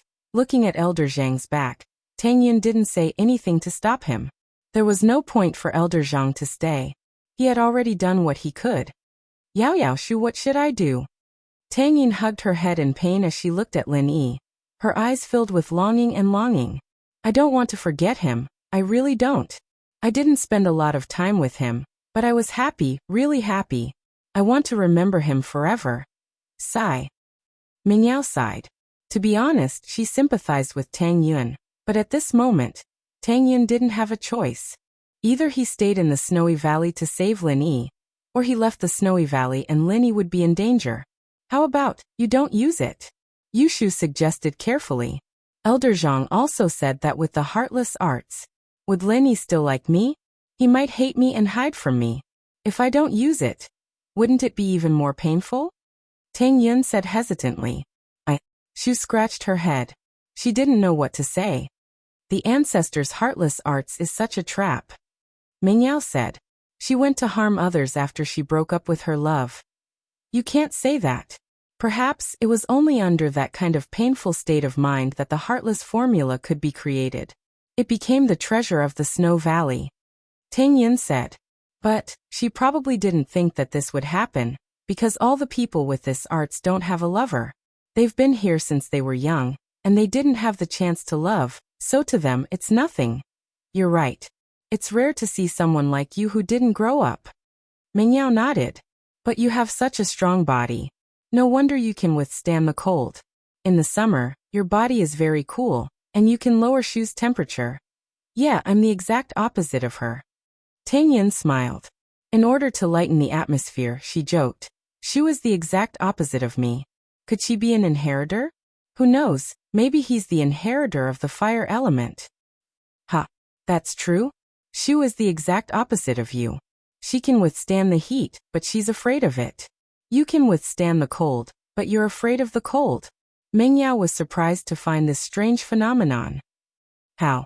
How is that possible? Yushu's face changed slightly. She returned to normal and said dumbly, how can it be so coincidental? If it's such a coincidence that all the people around Shield Bro are inheritors, wouldn't that be amazing? I'm a fire elemental, and Yun Yun Sis is an ice elemental. We can play ice and fire with Shield Bro. Ha! You can play with Xiao Xiao. As for me, Tang Yun smiled bitterly and thought of the heartless arts. Shu, what nonsense are you talking about? It seems like you're asking for a beating today. Mengyao glared at Shu when she saw Tang Yun's sad face. This girl really knew how to rub it in. I'm not the one who said it. You guys are the one who said I'm a fire elemental. Yushu said, feeling wronged. Then you're fine now, aren't you? Shut up. Mengyao said. Oh. Yushu shut her mouth obediently. No matter how Mengyao and Yushu tried to persuade Tang Yin, they couldn't do anything about it. After all, if they let Tang Yin stay, it would be painful for her. If they didn't let her stay, what would happen to Lin Yi? So only Tang Yin could make this decision. No one else could interfere. One night passed just like that. Although Tang Yin had been hungry and tired for many days, after receiving the inheritance, it was as if she had been reborn. There was an indescribable aura around her. And even though she didn't sleep for the whole night, she didn't feel tired or sleepy at all.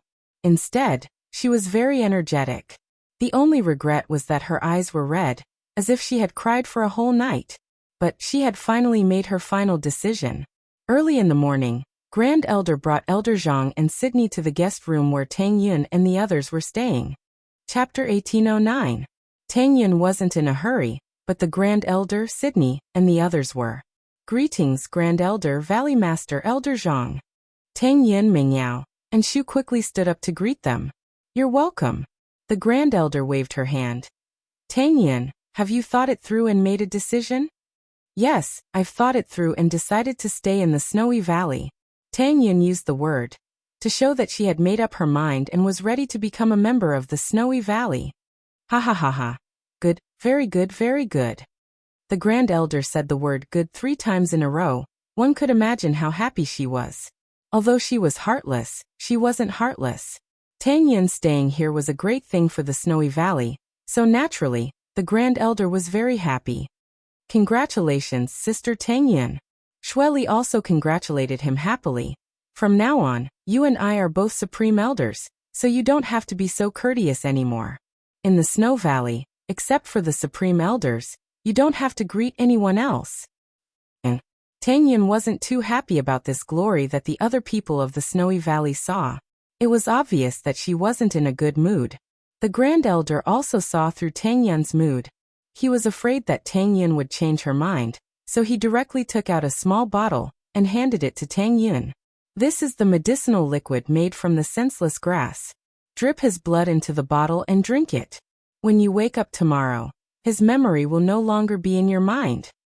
Oh, Tang Yin responded and took the small bottle from the Grand Elder. We're preparing to open the Ancestral Hall. I want to accept you as a disciple on behalf of the founder of the sect. This is a big event for the Snowy Valley. We need to prepare in advance.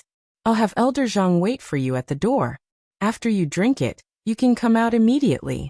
At that time, Elder Zhang will help you save Lin Yi and give you a prescription.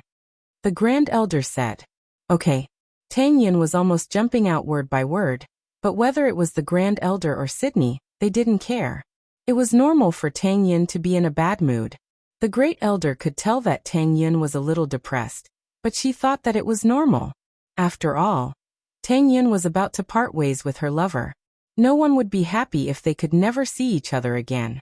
However, the Grand Elder was confident that when Tang Yin woke up the next morning, her memory of Lin Yi would no longer exist. Ever since the medicinal liquid of the senseless grass was concocted, no one had taken it. Because apart from the founder of the sect, the Snow Valley had always looked for suitable orphans to train from a young age. Therefore, the valley lords of the Snow Valley all had the surname Shui. However, the formula was passed down by the founder of the sect, ancestor Shui, so it couldn't be wrong. The great elder and Shui Li turned around and left the room. Elder Zhang sighed and said to Tang Yin, "Miss Tang, I'll be waiting for you at the door. You can bid farewell to me one last time." Okay. Tang Yin nodded to Elder Zhang gratefully. If Elder Zhang didn't leave, Tang Yin would have to find an excuse to let him leave first. But since Elder Zhang took the initiative to say goodbye, Tang Yin's wish was fulfilled. Elder Zhang quickly walked out of the room and closed the door, leaving the last bit of time for Tang Yin and the others. "Tang Yin sis, have you really made up your mind?" Yushu looked at Tang Yin's determined gaze and felt her heart ache. She used to hate Tang Yin and curse her, but now she only felt sympathy and reluctance to part with Tang Yin. "Yes, I have decided." Tang Yin nodded and said firmly and solemnly. "But won't you be in pain in the future?" Meng Yao was also worried. "Didn't they say that if you have feelings in your heart, you will go crazy?" "Since I have the hidden ice heart jade bone constitution, which is very rare, then why would the people of Shuegu let me go crazy?" Tang Yin would sometimes act shamelessly. "They want me to inherit the power of sky-class late-phase peak, so they will definitely try their best to help me solve all kinds of problems." "That's true. Plus you are Bingtong's sister, Xiaoxiao's good sister. Even if Shuegu can't do anything, the Ice Palace won't just let you go crazy. They will definitely provide you with the fire spirit's fruit." Meng Yao nodded. "Yeah, if that's the case, then what do I have to be afraid of?" Tang Yin smiled. "The only thing I'm worried about now is Lin Yi, so, sigh." Meng Yao and Yushu sighed at the same time and fell into silence. Before, the girls were most worried about Lin Yi. If Lin Yi woke up and saw Tang Yin with heartless arts, would he still like her? Even if he did like her, how could he accept that natural aura around Tang Yin that made him want to stay away from her? Plus, Tang Yin would have already forgotten about Lin Yi. Even if Lin Yi still liked Tang Yin, it would only cause him more pain. But since Tang Yin had made her decision, the one who would be in pain would be Tang Yin, not Lin Yi. She would always have Lin Yi in her heart. So now Meng Yao and Yushu didn't have to worry about Lin Yi anymore. On the other hand, Tang Yin was worried about Lin Yi. "We will take good care of him."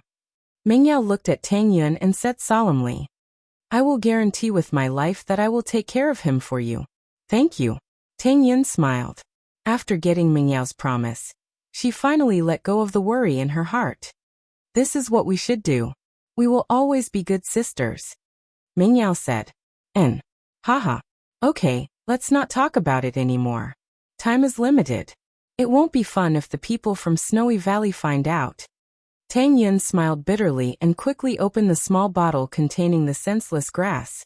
Then she put her finger in her mouth and bit down hard. Actually, Tang Yin didn't know where she got the courage to bite her finger, but after everything was done, it was natural. No matter how painful her finger was, it didn't hurt her heart. Tang Yin's finger was bleeding, but wasn't her heart bleeding as well? However, she had no other choice. This was the only big thing she could do for him. And it was also the last thing she could do for him. "Yin sis, are you in pain? Why are you crying?" Yushu couldn't help but ask when she saw the tears in Tang Yin's eyes. "Shoo." Meng Yao kicked Yushu. "How can you be so heartless? How painful can your finger be? She just doesn't want to." "Oh." Yushu nodded and didn't say anything else. Tang Yin slowly dripped her blood into the small bottle in her hand. Chapter 18:10. That's right, it was her own blood. According to the Grand Elder, she should have dripped Lin Yi's blood into the bottle of forgetful grass and let Tang Yin drink it to forget about Lin Yi. However, Tang Yin did the exact opposite. This was the decision she made after hesitating for a whole night. Holy Hall let her bear all the pain herself. Let Lin Yi forget about her happily. Forget about the past. Even if she became heartless in the future, Lin Yi wouldn't feel any pain or discomfort. Because at that time, Lin Yi wouldn't know who Tang Yin was anymore. Yin, you really won't regret it." Meng Yao saw Tang Yin's actions and her heart ached. This was separating a pair of lovers. If it was the old Meng Yao, she might be happy, but at this moment, she didn't feel happy at all. She would rather be the one staying here. Since I've decided, I won't regret it. Tang Yin picked up the mixture of her blood and forgetful grass and came in front of Lin Yi. She slowly raised her hand and helped Lin Yi up. She slowly poured the liquid into Lin Yi's mouth. Tang Yun's body trembled because of excitement and nervousness. Tears blurred her eyes. An old song sounded in Tang Yun's ears. Don't talk about separation so easily. Since separation, don't sigh anymore. The sweetness of the past only belongs to yourself. The cold heart is still beautiful. Walking in the snow and looking for plum blossoms. Bid farewell to winter. Find a new me to replace the old me. Don't talk about separation so easily. Since separation, don't be afraid of loneliness. Yesterday's wind and rain have passed. Cherish the dreams of the future even more. New smiles, new thoughts. Find a dawn to walk out of yourself. When the last drop of the liquid flowed into Lin Yi's mouth, Tang Yun's hand trembled slightly. The bottle fell to the ground and shattered. At this moment, Tang Yun's heart was broken. She lowered her head, her heart in a mess. But when she raised her head again, her face was full of smiles as she looked at Meng Yao and Shu. Alright Lin Yi, I'll leave him to you from now on. In the future, you will be his first and second wives. Meng Yao forced a smile. Tang Yun's joke wasn't funny at all.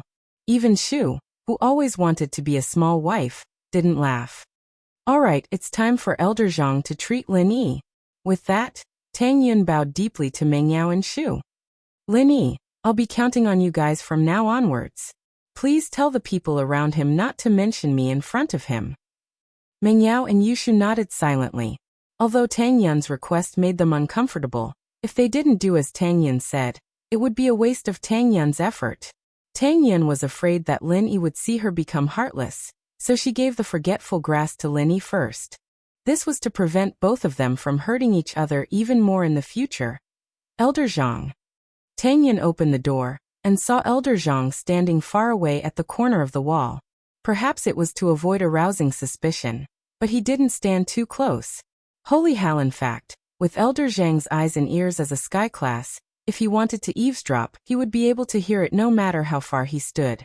However, Elder Zhang didn't have the intention to eavesdrop. In his eyes, Tang Yun and the others were his granddaughters, and Tang Yun was saying goodbye to Lin Yi for the last time. They would definitely say some sweet nothings. No matter how thick Elder Zhang's skin was, he wouldn't eavesdrop on these things. Miss Tang, have you taken the forgetful grass? Elder Zhang asked. Yes. Tang Yun nodded. You can help save Lin Yi now. Good, that's how it should be. Elder Zhang nodded. The ice spirit fruit is ready. It was just picked. The fresher it is, the more obvious the effect is. Thank you, Elder Zhang. Tang Yun said gratefully. Elder Zhang didn't say anything else and quickly walked into the room. At this time, the disciple who had gone to pick the ice spirit fruit returned. He handed a small box to Elder Zhang and left. He didn't dare to stay for even a second longer. As for Elder Zhang, he quickly opened the small box and took out a translucent, white, and flawless fruit that was similar to a ginseng. The fruit's material was like a transparent jelly, but it wasn't soft. Everyone present felt an incomparably refreshing aura, and their minds were refreshed. What a refreshing smell! Tang Yun's senses and control over the cold air were much sharper than normal people's ever since she'd gone through the mutation. The sacred fruit of ice spirit grows under the layer of ice in extremely cold snowy valleys. For cultivators who practice the Extreme Yang Heart Sutra and Fire Heart Sutra, it is a must-have for curing qi deviation. As Elder Zhang explained, his hands did not stop moving. Like a magic trick, he quickly cut the ice spirit fruit into pieces. He did not have a knife in his hand. It was obvious that he was using his Zhen Qi to cut the fruit. The fact that he was able to do this shocked Tang Yun and the others. After cutting the fruit, Elder Zhang put it into Lin Yi's mouth. His movements were as smooth as water. After putting the fruit into Lin Yi's mouth, Elder Zhang sent a stream of cold air into Lin Yi's body. After that, he said, "All right, it's done. He's fine now." Thank you, Elder Zhang. Tang Yun heard Elder Zhang's words and sighed in relief. Meng Yao and Yushu, on the other hand, let out a sigh of relief as well. The Grand Elder had injected cold air into Lin Yi's body to suppress the fire poison. But Lin Yi's complexion was still very pale. But after eating the fruit today, his complexion was slowly turning back to normal. However, although Lin Yi's face returned to normal, he didn't wake up. This made Tang Yun and the others quite confused. However, Elder Zhang was the first to answer Tang Yun's question. I have a prescription here. Brew the medicine according to the method. He'll wake up in a month. Another month. Tang Yun was a little disappointed, but happy at the same time. If Lin Yi woke up now and saw her, how would she deal with him? The Grand Elder and Elder Zhang both said that after drinking the forgetfulness grass, he would forget about his lover when he woke up. Could he have forgotten about himself? So, Tang Yun was a little worried. Chapter 18:11. 1 month is already very short for a cultivator who has suffered from qi deviation. Elder Zhang smiled bitterly. Plus, I said 1 month at most. Although the fruit is a miraculous medicine, the time it takes to wake up depends on the practitioner's constitution. St. Hall. So that's how it is. Tang Yun nodded and said, then the ingredients on the prescription. Those are just normal ingredients. You can buy them all at the pharmacy. Elder Zhang said. Meng Yao nodded. It seemed like she was the only one who could take on this mission. Meng Yao took the prescription from Elder Zhang and put it away solemnly. This was something that could save Lin Yi's life, after all. She couldn't afford to neglect it at all. Miss Chun, you can leave the valley now. Elder Zhang said to Meng Yao and Yushu. The ceremony and the disciple acceptance ceremony are about to begin. You are not from the valley, so you can't stay here. Meng Yao looked at Tang Yun and the unconscious Lin Yi. She didn't know what to say. Elder Zhang, can I send them off?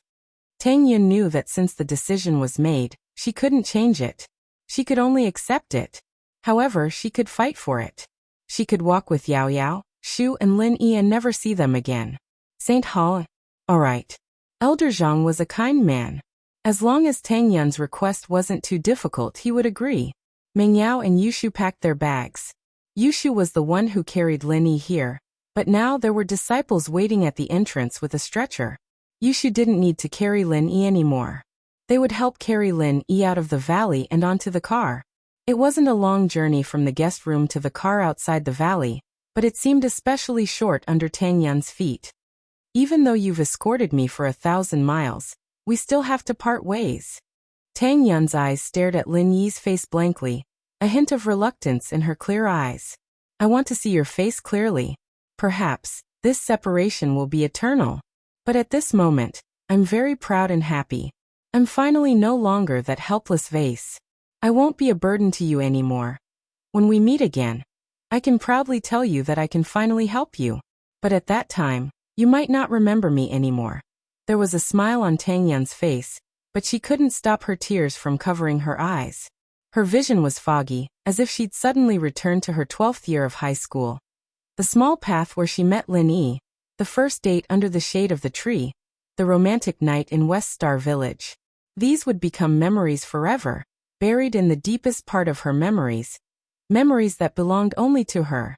The person in his memories would also no longer remember this sweet past that no one cared about anymore.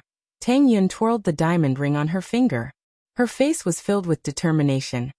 Yao Yao Shu, I'll leave Lin Yi in your hands. Take good care of him for me.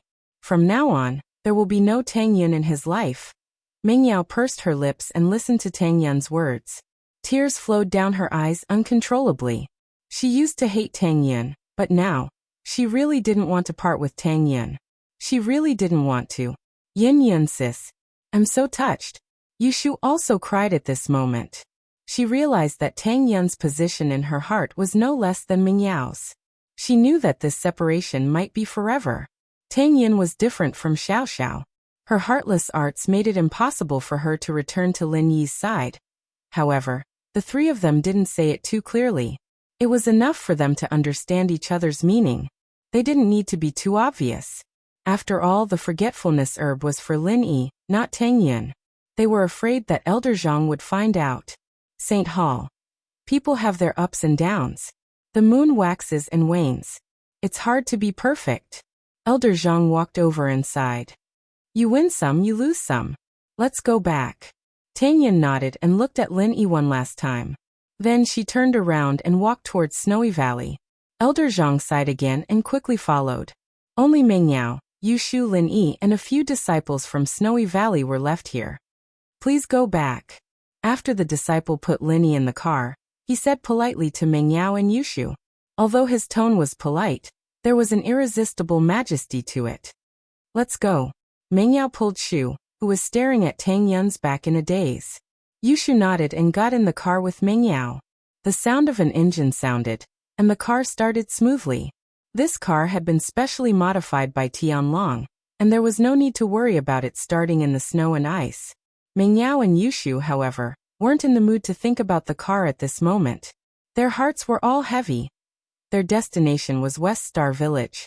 This time they had to go back and tell old Lin about it. Once they were done, they would go back to Songshan.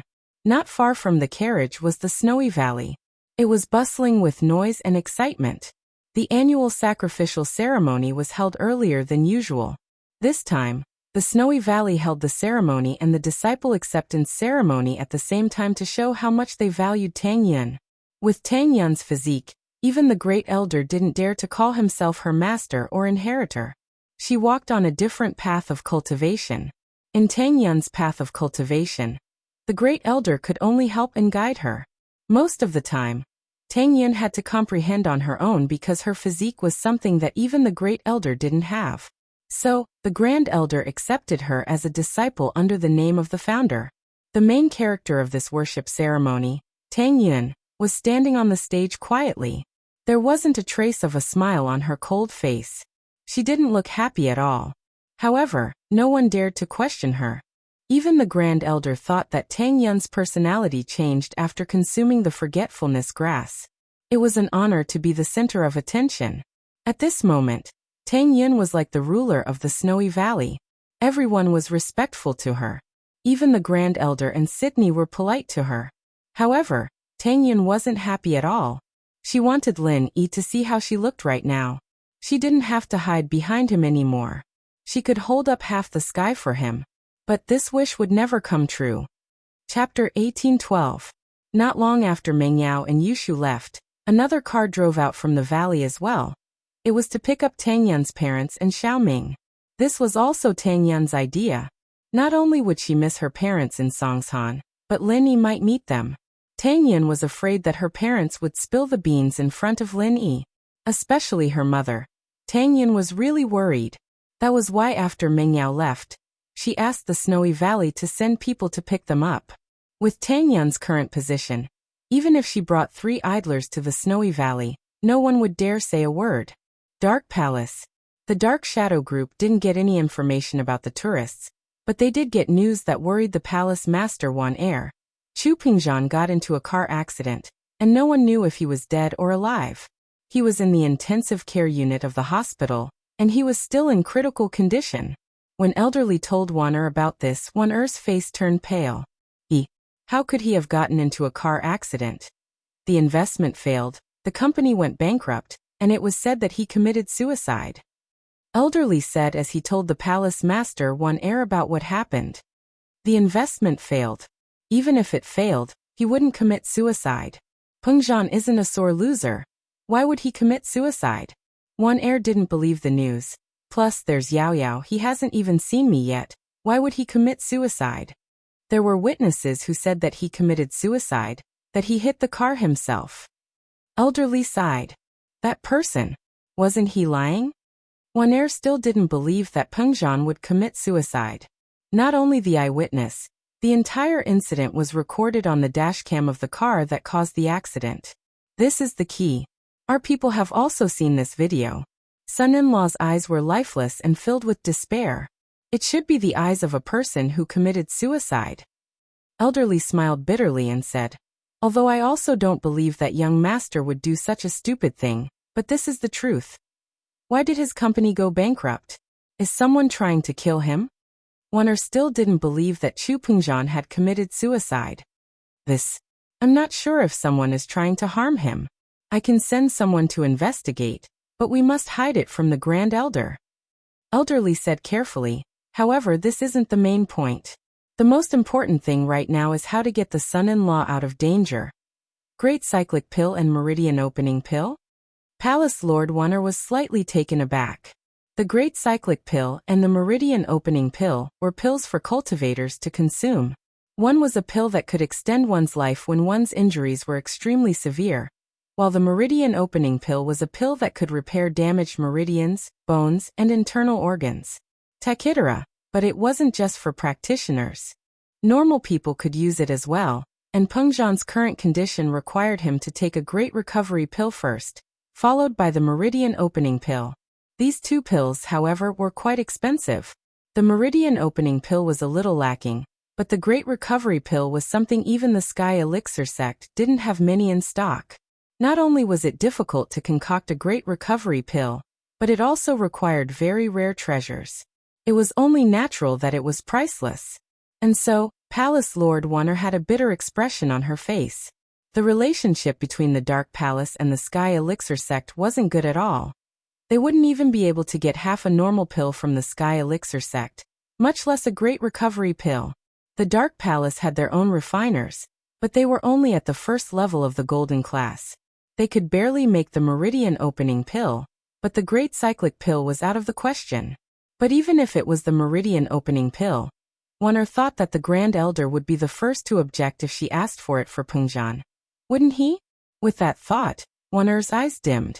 I'll try my best. Elderly understood what Wunner meant, but he didn't have the confidence to ask for these pills. He was an elder of a sect, but it could be said that the rarity of the Dark Palace's pills was even higher than those of the hidden houses, since the Sky Elixir sect would sell a batch of pills that weren't too rare in the public auction every year. But the Dark Palace and the Sky Elixir sect had a tense relationship, and the Dark Palace couldn't bring themselves to bid on the auction. With the Dark Palace's identity, they naturally wouldn't do something like ordering other hidden houses to bid for the pills. Mengyao and Yushu, on the other hand, didn't run into any more danger on the way back, and the robbers didn't show up again. They had to find their way there, but they were familiar with the way back. After a few days of hard work, they finally made it back to West Star Village. But although Lin Yi's problem was solved, the Miss and Shu weren't happy at all. The cost of Lin Yi's recovery was too heavy. They went with 4 people, but came back with 3 people. One of them had to stay in Snowy Valley, and they might not be able to meet again. Old Lin's heart sank when he saw Mengyao and Shu getting out of the car, but Tang Yun wasn't there.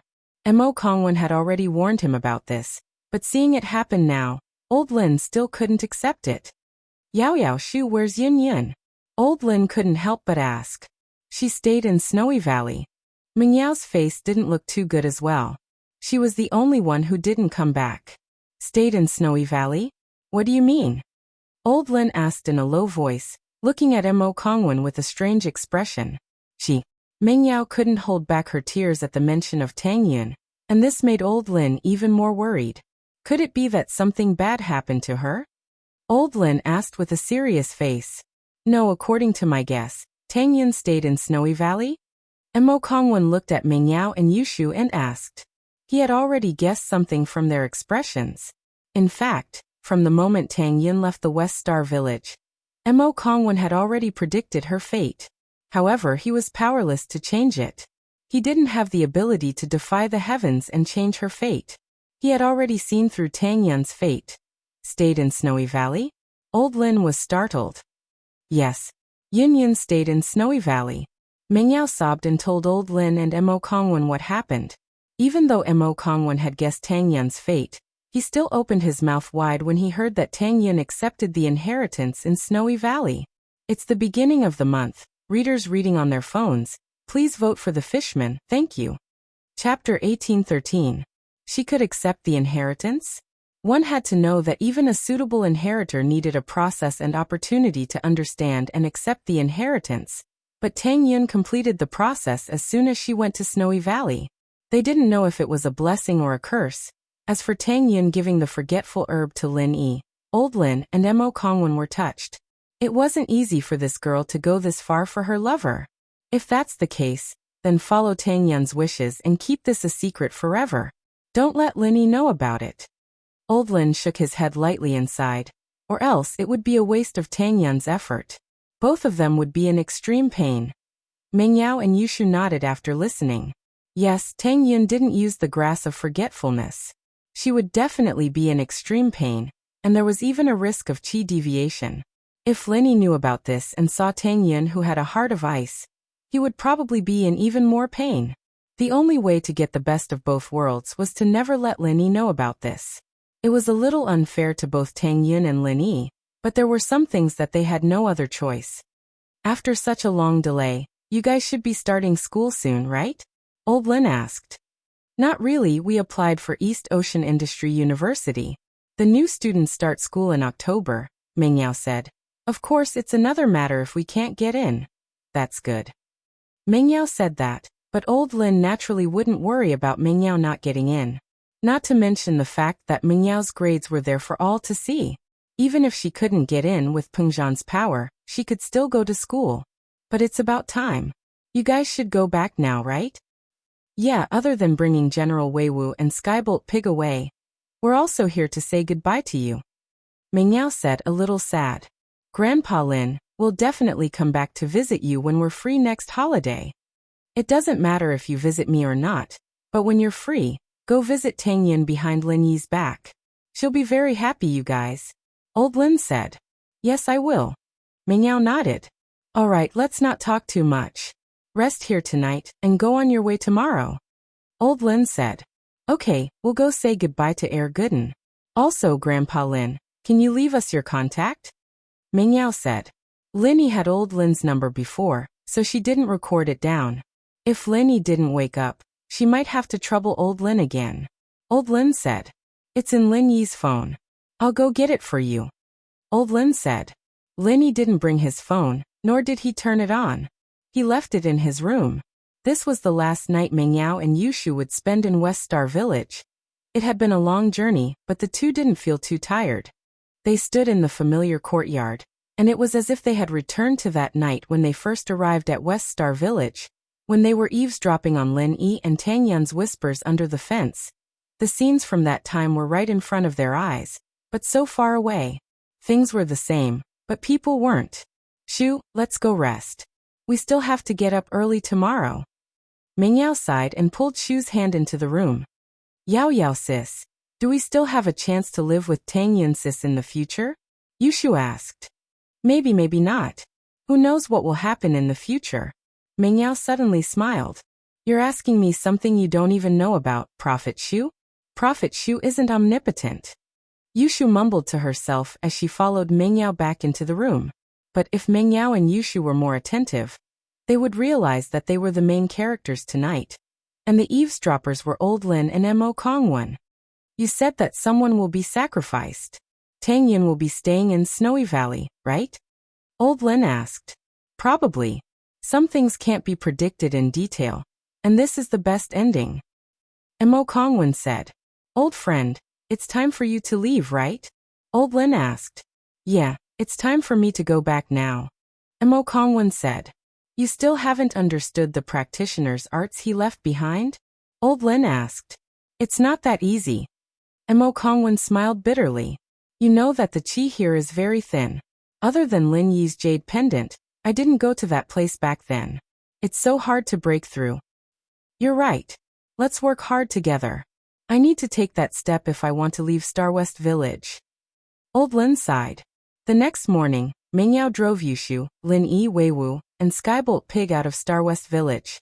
She'd arrived in front of all the villagers, but Meng Yao kept a low profile when she left, avoiding the crowded areas and going on the road quietly. On the way, Meng Yao wanted to contact her father and tell him that she and Shu were back, and that Peng Zhan was out of danger as well. She wanted to let him know that she and Shu were back, and that Peng Zhan was out of danger as well. Meng Yao didn't think much of it when the call didn't go through, thinking that her father was in a meeting or in the underground parking lot. But it had been so many days, and Peng Zhan's phone was still turned off when she called again. Hours after that, Meng Yao was starting to panic. And so she dialed Faubert number, but it got through this time. Miss Chu. Faubert picked up quickly, but his voice sounded a little low. Is that you? It's me, Faubert. What's wrong? Your voice sounds a little hoarse. Are you sick? Mingyao paused but didn't mind. Where's my dad? Why's his phone off? Mr. Chu. Faubert hesitated. He thought that Mingyao was alone, and it might affect her mood if he told her about Pengzhan's car accident. It'd be even worse if she got into trouble because of her impatience. And so Faubert said, he's very busy these few days, with that big project. Miss Chu, is there anything I can help you with? Chapter 1814. I see. Mingyao didn't suspect anything. Faubert, tell Dad that we're almost home. It's about a day's journey. Mingyao said. All right, I understand, Miss Chu. At this point, Uncle Fu paused for a moment. Give me a call when you're back. All right, I got it. Mingyao hung up the phone, relieved as she continued her journey. After another day of driving, Mingyao finally saw the Songshan toll station sign. Both Mingyao and Yushu let out a sigh of relief as they exited the toll station. They were finally back. This trip to Star West Village wasn't as happy as they had imagined, but they experienced a lot of things. The two had matured quite a bit after this experience. We're home, it feels so good, Yushu said sincerely. Yeah, I'm finally home. Mingyao drove the car back to the Seaview Bay Villa area with ease, but the scene in the house shocked her the moment she opened the door. In the living room, there were several bags and luggage piled up in a mess. If it weren't for the familiar furniture, Mingyao would have thought that she had entered the wrong house. Yao Yao, did we get a burglar? Yushu said, surprised. Burglar? We have more things now, not less. What kind of burglar would put things in someone else's house? Mingyao glared at Yushu with a bitter smile as she walked over and opened the bags and luggage. She was even more surprised after opening them. Shu, look, aren't these your things? Yeah, these are my clothes. Who moved them into the villa for me? Yushu was curious. Weren't these things supposed to be in her villa? Why were they moved into Mingyao's villa? Wait, let me ask Faubert. Mingyao took out her phone and called Faubert. Miss Chu, you're back? Faubert picked up quickly. Yeah, Faubert, I'm back, but why is the villa so messy? It seems like all of Shu's things were moved in. Mingyao asked, confused. Miss Chu, wait for me. I'll tell you when I get back. Faubert hesitated. Some things were better said in person. Yeah, okay. Mingyao didn't realize at all that her family was about to be destroyed. Faubert didn't say anything else as he looked at Pengzhan's body covered in tubes and wires through the ICU window. His eyes reddened as he turned around and left. The car recorder proved that Pengzhan had committed suicide, and the driver wasn't responsible for the accident. The company that the driver worked for only gave Faubert a few tens of thousands of yuan as consolation money, and the rest of the medical expenses were naturally covered by Faubert himself. But now that Pengzhan Industries was in the hands of someone else, Pengzhan and Lin Yi's shares were all under in Mingyue's name. The small shareholders who used to follow Faubert around were now like a completely different person. Pengzhan had been hospitalized for a long time, and other than a few old business partners who came to visit him with some consolation money, the small shareholders were all busy sucking up to the new chairman. No one came to visit Pengzhan at all. What surprised Faubert was that Guangbua, on the other hand, brought his son Xie Jinlong to the hospital with 200,000 yuan in one go. Faubert couldn't help but sigh at the fact that a shareholder who was kicked out of the company could do something like this. It was quite rare. Guangbua, on the other hand, had made it very clear that his son was saved by Lin Yi, and that was more than enough to offset any other grudges. This 200,000 yuan was also for Lin Yi's sake. Faubert, on the other hand, had saved up some money over the years. After all, he was following Pengzhan, and he didn't have to pay for his living expenses himself. Other than the medicine he used, the rest of his salary was saved up. Guangbua's 200,000 yuan was enough to cover the surgery and medical expenses. But looking at the daily medical bills, Faubert didn't know what to do. The surgery fees were settled for now, but where was he going to pay for Pengzhan's medical expenses in the future? Faubert didn't even want to spend money on public transportation. Right now, Faubert was trying his best to save every cent he had. After all, he had no source of income, and the more he spent, the less money he had. Fortunately, Faubert was a runner, and his walking speed wasn't tiring. He arrived at Mingyao's villa in no time. But when Mingyao opened the door, she was surprised to see Faubert walking in without a car. Faubert, you didn't drive? Miss Chu, let's talk inside. Faubert smiled bitterly. Meng Yao was confused, but she still let Faubert into the villa. When the three of them sat down on the sofa, Faubert noticed that Lin Yi and Tang Yin were missing. He couldn't help but ask, "Where's Lin Yi and Tang Yin? They're not here?" Meng Yao and Yushu looked at each other, a bitter smile on their faces.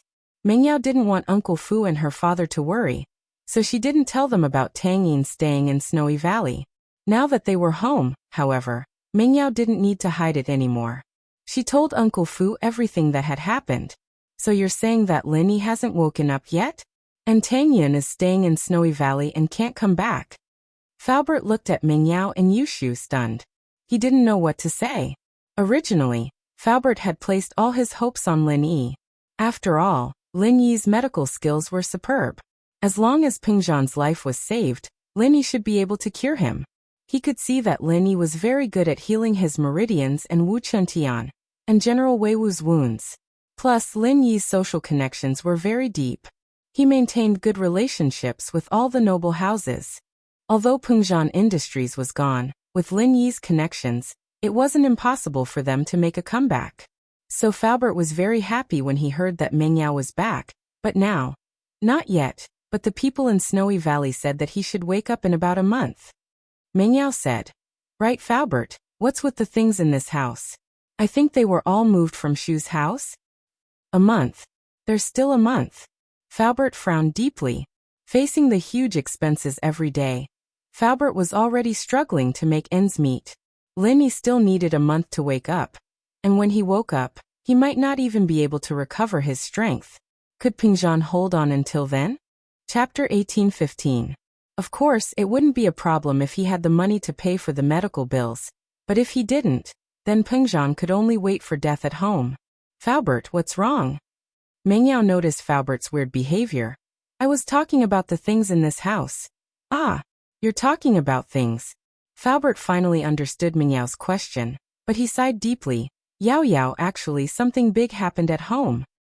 "Something big?" Meng Yao paused. "What happened?" "Mr. Chu.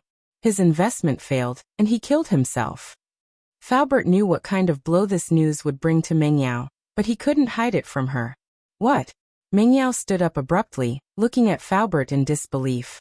"Faubert, what did you say? Dad killed himself?" Mr. Chu's investment failed, and he committed suicide by crashing his car. Although he didn't die on the spot, he's still in the hospital's intensive care unit. He's still in critical condition. Uncle Fu nodded and said in a heavy voice, "I wanted to tell you about this earlier, but I was afraid you'd worry and get distracted while driving, so I waited for you to come back. I'm sorry, Miss Chu." "Faubert, don't say that."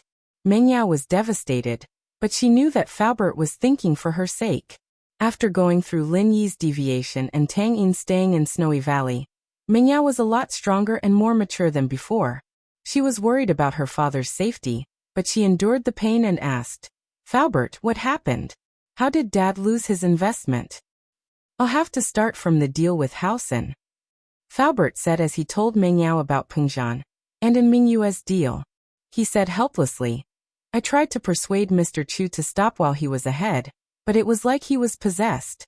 He insisted on mortgaging his property and shares, and he lost everything in the end. I'm really sorry, Miss Chu. Faubert, it's not your fault." Meng Yao's tears gushed out when she heard that her father crashed into a speeding car when he had nothing. But she didn't blame Faubert. She knew that Faubert never interfered with her father's investments. Even if Faubert tried to persuade her father this time, her father wouldn't listen to Faubert completely. "Miss Chu, Mr. Chu isn't out of danger yet, but there's still hope. My condolences, as long as there's life, there's hope. When Lily wakes up, we might have a chance to make a comeback." Faubert's eyes flashed coldly. "We'll get back what we've lost. As long as there's hope." Meng Yao nodded, feeling a little better, but from the second half of Faubert's words, she could sense something else. "Faubert, are you suspecting something?" "Miss Chu, I don't have any proof, but Housen." Faubert's eyes flashed with anger again. "I'm afraid that Housen didn't have any good intentions from the start. It's just that I can't find anything wrong with them." "Are there any problems with the trading records?" Meng Yao asked. "There's nothing wrong with them, but the trading was done overseas, and the records were only provided by an Mingyue. I can't find the original records. Faubert shook his head. Don't tell me. It's possible to lose everything and lose everything? Mingyao was a little surprised. She didn't know much about futures, but she had seen stocks before. Even if a stock lost money, it shouldn't be a loss, right? They're using margin trading, so 100% loss is normal. There's no problem with that. Faubert said, but I'm afraid that these trading records are fake, made up by someone. It seemed that no one was an idiot. Hausen may have done it flawlessly, but Faubert still had his suspicions. Hausen didn't care though. So what if they had suspicions? It was a foregone conclusion. Hausen. Mingyao wiped away her tears, remembering the name. Miss Chu, this villa doesn't belong to us anymore. It belongs to Hausen, but Jiangwen said that he's your friend, and he didn't want you to be homeless. That's why he fought with his father to keep the villa. Faubert said, I don't know if Jiangwen's part of it, or if he's being sincere, but it's best if you don't interact with them in the future. I know. Mingyao didn't expect that the villa wasn't hers anymore. She looked at the familiar scene and felt a little sad. So Shu's stuff was moved here? Yes. Uncle Fu nodded and said, by the way, Miss Chu. Faubert, why are you still calling me Miss Chu? How am I a rich young miss? Just call me Yao Yao. Mingyao was a little sad after what she'd gone through. All right, Yao Yao, I don't have much money left, and Mr. Chu's medical fees haven't been settled yet. Can you take out the pocket money in your card and give it to me first? Uncle Fu didn't bother with the details and asked directly. Of course. Mingyao said naturally, but her face changed slightly. Wait. I don't have any money left. You don't have any? Faubert paused. We were robbed on the way. With that, Mingyao told Lin Yi about the dangerous scene on the road, and how Shu was able to turn the situation around with her quick wits. Man, money is just a worldly thing. It's fine if it's gone, but right now we don't have any money. Faubert, naturally, wouldn't blame Mingyao. In that situation, he would have given her 5 or 10 million, let alone 1 million. Maybe I should ask my brother how much money my family can take out. It's hard to say if it's a lot, but a few 100,000 should be possible. Yushu's family wasn't rich. Her parents were researchers, and her grandfather was retired. Her brother's salary wasn't that high either. Other than his own living expenses, there wasn't much they could save. No need to ask. House Chen and House Song's money was probably all lent to Fatty Lai. Faubert shook his head. He knew about the bankruptcy of Miracle Dr. Guan's medical company. If Fatty Lai still had money, Faubert would have gone to borrow it already. He wasn't familiar with him, but with his relationship with Lin Yi, it wouldn't be a problem. The problem was that Fatty Lai couldn't even protect himself now. Chapter 1816. Mingyao and Yushu knew about Fatty Lai's situation as well, and they all fell silent at the thought of his situation. Holy Church, forget it. I'll think of something. You guys just came back. You should rest first. Faubert stood up, but how was he supposed to think of anything? He was just trying to comfort himself. Back when the sect was annexed, his master, wife, and daughter were nowhere to be found. From then on, Faubert changed his name to Li Fu and followed Pengzhan. Other than Pengzhan, what other relationship did he have? I want to go to the hospital to see my dad. Mingyao said. All right, let's go. Faubert nodded. After settling Lin Yi down, Mingyao brought Yushu and Faubert out of the villa quietly. Mingyao wanted to drive, but Faubert stopped her. Yao Yao, don't drive, gas costs money. Save it for when you need it. Okay. Mingyao let go of the car door apologetically and walked out of the villa with Faubert. Songshan's First People's Hospital. A delicate and pretty girl with a somewhat haggard expression was quietly standing outside a thick glass wall. She was looking inside the glass wall at a man lying on a white hospital bed. His body was full of tubes and wires, but his expression was very serene. Beside her was a middle-aged man and a voluptuous girl who was shorter than her by a head. Yao Yao, I just asked the doctor, if there are no accidents, Mr. Chu should be able to pass tonight. Faubert said, you don't have to worry too much. That's good. Mingyao breathed out in relief. Faubert, thank you for taking care of him these days. What are you talking about? Mr. Chu and I are old friends. Faubert waved his hand. Let's leave, there's no point in standing here. N. Mengyao said as she looked at her father, her heart aching a little as she looked at him. Why at this time? Why did things happen to the people closest to him? Her father, her best friend Tang Yun, and her male friend Lin Yi. It was as if they had all agreed to meet. Something happened at the same time. Misfortune never comes alone. Mengyao had experienced it firsthand. Fortunately, everything was developing in a good direction. As long as his father could survive for a month and wait for Lin Yi to wake up, everything would be fine. Yes, everything will be fine. Mengyao and Yushu went back to the villa, and Faubert went out to discuss the medical fees. Mengyao and Yushu, on the other hand, didn't calm down at all. When they went home to check on Lin Yi, they suddenly remembered that Lin Yi needed money to buy medicine as well. The prescription Elder Zhang gave them didn't lack rare ingredients, and although they could be bought in a pharmacy, the price wasn't cheap at all. This wasn't a problem for the old Mengyao, as she could just swipe her credit card. But now, her father's medical fees, Lin Yi's medical fees. What should she do with this money? Did she have to go back to the Snow Valley and ask Tang Yun for it? Shu looked at Mengyao, who was holding the prescription with a stiff face. Naturally, she thought of this as well. Yaorao sis, do you have no money to buy medicine for Shield bro? Yes. Mengyao nodded. She sat on the side of Lin Yi's bed in pain. She looked at Lin Yi's skinny face and sighed. I don't know how to contact Xiao Xiao. Maybe I can borrow some money from her. Yushu thought of her best partner. Sigh. At this moment, Mengyao suddenly realized that she was the most useless one here. Without the Miss Halo, she couldn't even be compared to Tang Yun. Before, when Tang Yun was feeling inferior, she tried to comfort her. Now that she thought about it, it was a joke. At least Tang Yun knew how to make barbecue, but what about her? She didn't even know how to make money. Besides, Tang Yun had made the biggest sacrifice for Lin Yi. It could be said that Tang Yun's sacrifice was unparalleled. What about her? She thought about herself. She was still acting arrogant in front of her. Just thinking about it made her blush. Ding dong. The doorbell rang. Mengyao and Yushu were confused. Who would come at this time? Faubert just left. It shouldn't be Faubert coming back.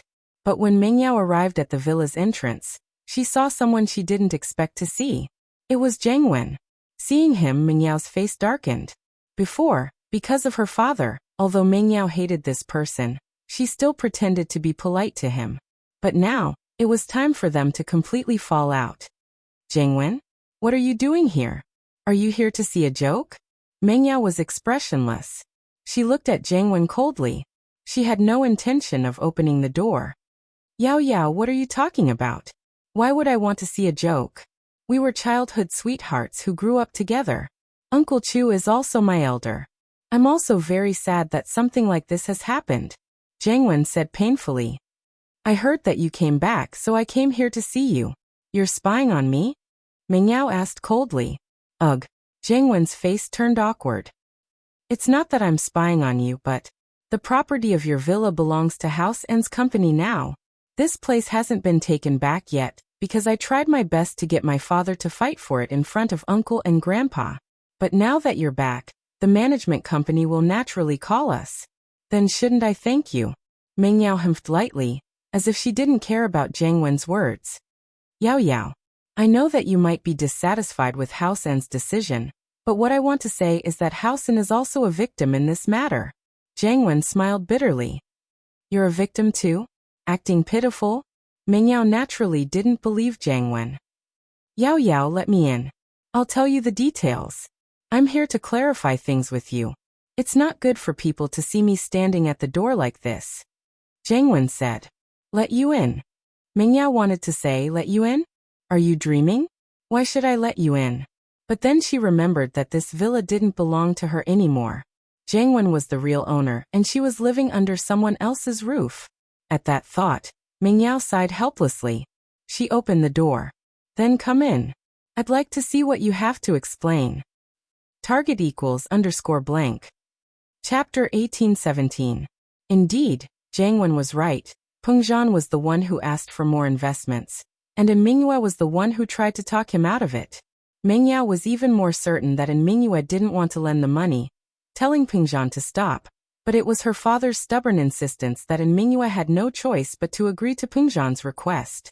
After that, it was Pengzhan's request to withdraw his investments, and Mingyue had warned him about the risks involved, but Pengzhan still insisted on withdrawing his investments. This made Mingyao a little sad. Thinking about how her father was doing this for her, she couldn't hold back her tears. These recordings were enough to prove Hao Sen's innocence, and it was only now that Mingyao believed that it was an accident. After all, she couldn't really say anything in front of evidence like this. Even if Hao Sen really did play some tricks, it was Pengzhan's own fault. She tried to talk him out of it so many times, but he still wouldn't listen. Who could he blame for losing the money? Yao Yao, this time, do you understand our and family's pain? Jiang Wen smiled bitterly. Actually, we didn't get anything out of this at all. We basically used this money to buy these shares and properties. Can you send me the recordings of these phone calls? Mingyao took a deep breath. Faubert didn't know about this, and Hao Sen didn't explain much to Faubert. St. Hal, as far as Jiang Wen was concerned, he had to explain it to Mingyao personally for this to work. He had other things to do, after all, and this was just a prelude to get close to Mingyao. Of course. Jiang Wen nodded. But here's a video of the signing, you can have a look. With that, Jiang Wen opened the video of Pengzhan and Mingyue signing the contract. Of course, the video was edited, and there were some things Mingyao shouldn't have seen. Mingyao looked at her father's happy face after getting the money, and she knew that her father had done this out of his own volition. This meant that Hao Sen really didn't have much to do with it. Of course, Mingyao had forgotten about the hypnotist as well. But who would have thought that there was a hypnotist involved in this? Moreover, even an ordinary hypnotist would find it hard to do such a flawless job. Of course, a hypnotist from the Firewolf gang was a different story. The Firewolves were all experts in the study of the human body's potential and limits. Hypnosis was also a way to stimulate the human body's potential. If Mingyao had been thinking from a normal perspective, she wouldn't have suspected a hypnotist at all. All right. I believe you. This matter has nothing to do with you. Mingyao was a straightforward person, and she had no reason to suspect Hao Sen in front of all this evidence. It's fine. If people don't know the truth, they'll really suspect us. Jiang Wen smiled bitterly. I'll send it to your phone now. Mingyao nodded. I understand it's not your fault. It's Daddy's fault for being too impatient. Is there anything else you need? Here's 100,000. I heard that Uncle Chu really needs money right now, so I took out half of my private stash and gave it to you. Jiang Wen said as he took out the 100,000. He was a little apologetic. Because of what happened before, my father's position in the company has been temporarily revoked, so my pocket money has been reduced a lot. This is all I can give you. Mingyao really wanted the money, but she didn't want to owe Jiang Wen anything. She wouldn't have cared about 100,000 in the past, but now she really wanted it. She didn't want to owe Jiang Wen a favor just because of 100,000, and that was something she didn't want to owe Jiang Wen a favor. Oh, give it to me. Yushu took the money from Jiang Wen's hand and said, I'll take it. It was Jiang Wen's turn to feel helpless. He took out the 100,000 to get on Mingyao's good side. He didn't want Mingyao to feel like he owed her, but at the very least he wanted her to think that he was treating her well. But it was different now that Yushu took the money. He didn't need Yushu to owe him anything. He just wanted to get as far away from this bad girl as possible. But since Yushu had taken the money, he couldn't take it back. Not only would he lose face, but it would also make Mingyao feel like he wasn't giving her the money with sincerity. It wasn't worth it. And so Jiang Wen said without hesitation, It doesn't matter who I give it to, it's for Uncle Chu. It's a token of my sincerity. Thanks. Mingyao felt a little better now that she didn't have to take the money herself. Right, Yao Yao, the amusement park belongs to us now. But Uncle is planning on developing the land around the amusement park. Are you interested in joining in? Jiang Wen finally revealed his main purpose for coming here. What do you mean? Mingyao frowned. The amusement park belongs to your family now. What does it have to do with me? Uncle's planning on building a safari park near the amusement park. After all, it's surrounded by mountains and rivers. It's a beautiful environment, and Songshan lacks a big zoo. So uncle's planning on training me and putting me in charge of this project. Jiang Wen said. Yao Yao, I'd like to invite you to join in the development. Me? What for? Meng Yao still didn't understand what Jiang Wen was planning. Yao Yao, actually, I feel really bad seeing Uncle Chu like this. These properties belong to us now, but I think it's just temporary. As long as I work hard, I'll definitely get them back for you, Jiang Wen said. Get them back for me? Meng Yao looked at Jiang Wen surprised. Was there something wrong with this guy? Yeah, if I perform well, then I'm sure Grandpa will agree to it. But the prerequisite is that you have to be with me. If you marry me, then it'll be perfectly justifiable for me to help you get these properties back. After all, you're my wife, and these properties belong to House Chu. Even if Uncle objects, Grandpa will definitely agree, Jiang Wen said proudly. In the third generation, Grandpa likes me the most. Chapter 18:18. In actuality, it was true that Olden liked Jiang Wen, but it was also because Jiang Wen was the most capable one, and his position in the Firewolves had been rising. Olden, on the other hand, was an outer disciple of the Firewolves. His dream back then was to enter the core of the Firewolves and become a core disciple. One had to know that core disciples of the Firewolves could become practitioners, and Jiang Wen, if he did a few more things, the Firewolves would probably give him foundation building pills to help him train. Marry you. Meng Yao smiled. She finally understood what Jiang Wen's goal was. He wanted her to marry him, and as for developing an amusement park, it was just a way to build up their relationship. As long as their relationship was built up, everything else would be fine. Meng Yao smiled. She finally understood what Jiang Wen was trying to say. But Meng Yao didn't like Jiang Wen at all. Even when the temptation was right in front of her, Meng Yao didn't move. She didn't know why, but there was a belief in her heart. If Linny woke up, then everything would be fine. Even if she lost a lot, as long as Linny was there, then she could make a comeback. Yeah, you know that even if I'm loved by Grandpa, if you weren't my girlfriend, Grandpa wouldn't agree to me returning all these properties to you. Jiang Wen opened his hands and smiled bitterly. Yao Yao, you might think that I'm taking advantage of you, but this is the only way I can think of. Besides, I really like you. I'm sorry. I still need to go to school. I'm not interested in this theme park. Meng Yao shook her head, rejecting Jiang Wen's suggestion. Sigh, in any case, I'm just saying. You should think about it. After all, I don't want you to lose House Chu's properties. I heard that it was your grandpa's hard work, Jiang Wen said. Thank you. But I'm not thinking about marriage or work right now. I still need to go to college. Meng Yao said. All right, I won't disturb you then. Give me a call when you've thought it through. Jiang Wen said. Wait, you said you want to build a zoo? Yushu asked suddenly. Yes, Xiaoshu, you also helped me to persuade Yao Yao. After all, we all want to help her. Jiang Wen nodded. Although he didn't like Shu, she was the closest person to Meng Yao.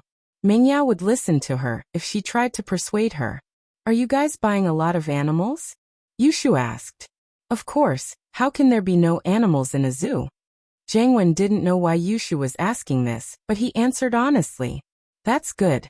I have a lion here. I'll sell it to you. It doesn't have to be too expensive, just 200,000 or 300,000 will do. Yushu demanded. Jiang Wen paused, not knowing what to say. It's better to make a cooked one than a raw one.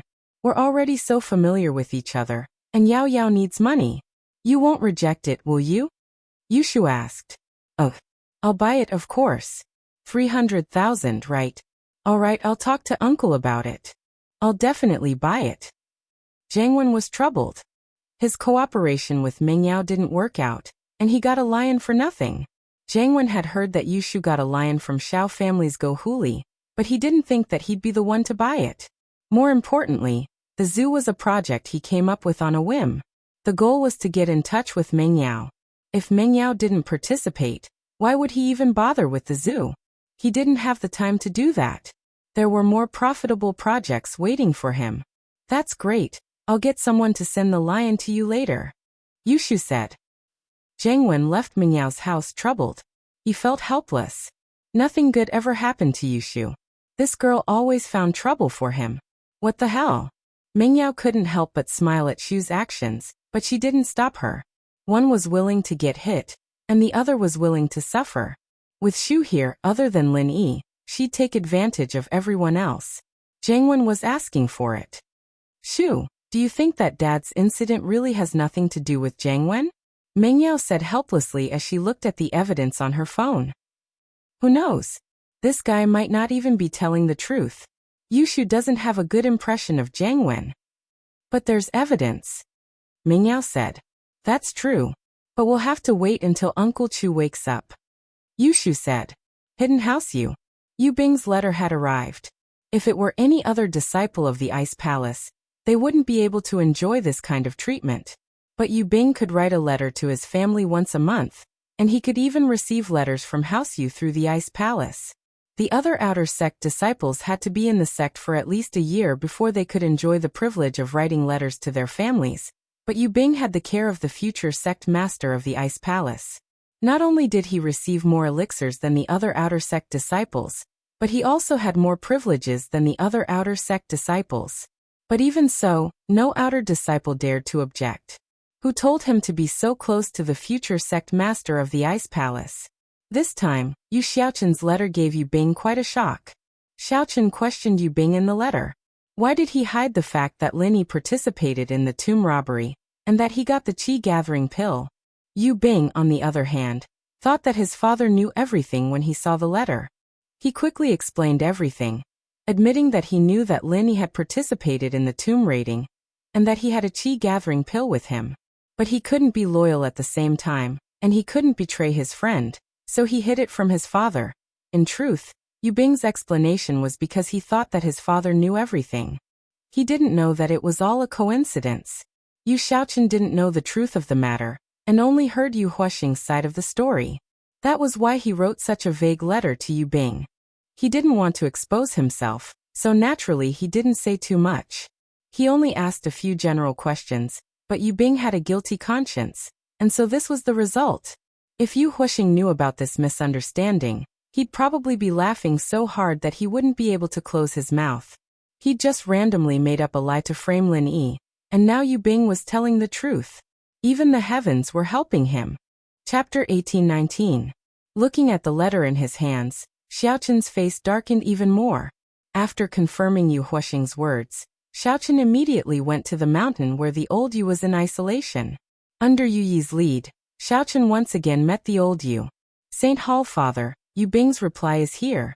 Xiaoqin didn't waste time with pleasantries, and went straight to the point. Oh, what did Yu Bing say in the letter? Old ancestor Yu opened his eyes and asked. Yu Huaxing didn't lie. Lin Yi did participate in the tomb raiding, and he did have the qi-gathering pill. Xiaoqin said as he handed the letter to the old Yu. The old Yu took the letter and read it quietly, as if he was very serious. Xiaoqin didn't want to disturb him, so he stood to the side and waited for the old Yu to finish reading. It was obvious that the old Yu liked Yu Bing a lot. Otherwise he wouldn't be reading the letter so seriously. After a while, the old Yu put down the letter in his hands and sighed. I wanted the other hidden houses to break the rules and send out their Earth class, but I didn't think that the first to make a move would be us, House Yu. Father, you're preparing to make a move on Lin Yi? Xiaoqin was happy as he asked. Saint Hall, if his father supported him, then they might be able to get the qi-gathering pill back, and he would have a high chance of breaking through to Sky class. Of course, he didn't think that Lin Yi had already eaten the qi-gathering pill, as it would only have the greatest effect when an Earth class late phase peak was breaking through to Sky class. Taking it before was a waste of a heavenly gift. If you become a Sky class as well, then House Yu will have nothing to worry about for the next 100 years. The old Yu said, this is your hope, so of course I'll give it my all.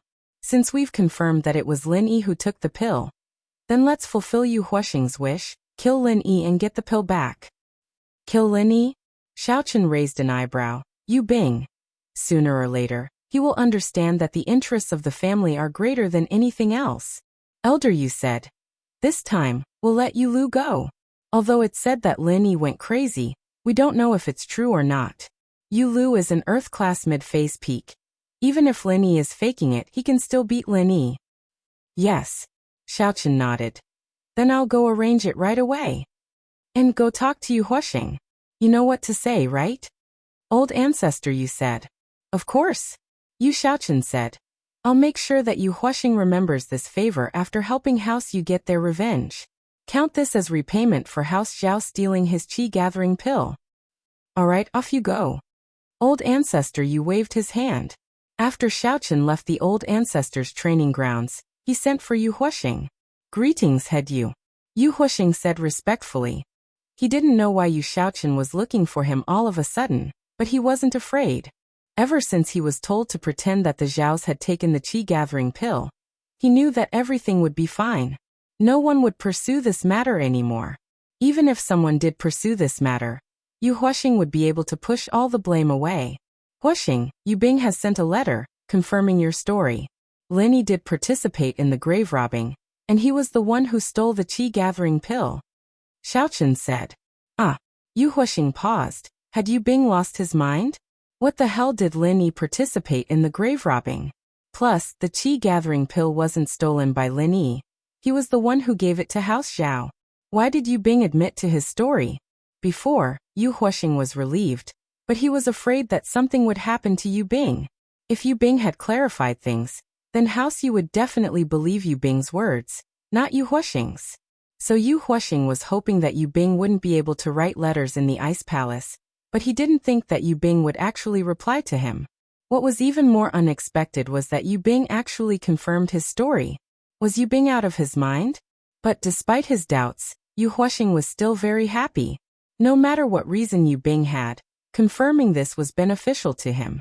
After a moment of shock, Yu Huasheng quickly said, "That's how it is, that Lin Yi is extremely despicable. Not only did he destroy our common house Yu, he even stole the qi-gathering pill that belonged to you, head Yu. What a heinous crime." That's right. This Lin Yi is indeed despicable. So after my father and I talked about it many times, he finally agreed to send people to avenge your common house Yu. Xiaochen said, knowing how to buy people's hearts. Thank you, head Yu and elder Yu. Yu Huasheng's heart was filled with gratitude. The common house Yu basically only existed in name now. Yu Huasheng was filled with hatred, but after hearing that Lin Yi had become an earth class, he didn't have the courage to take revenge anymore.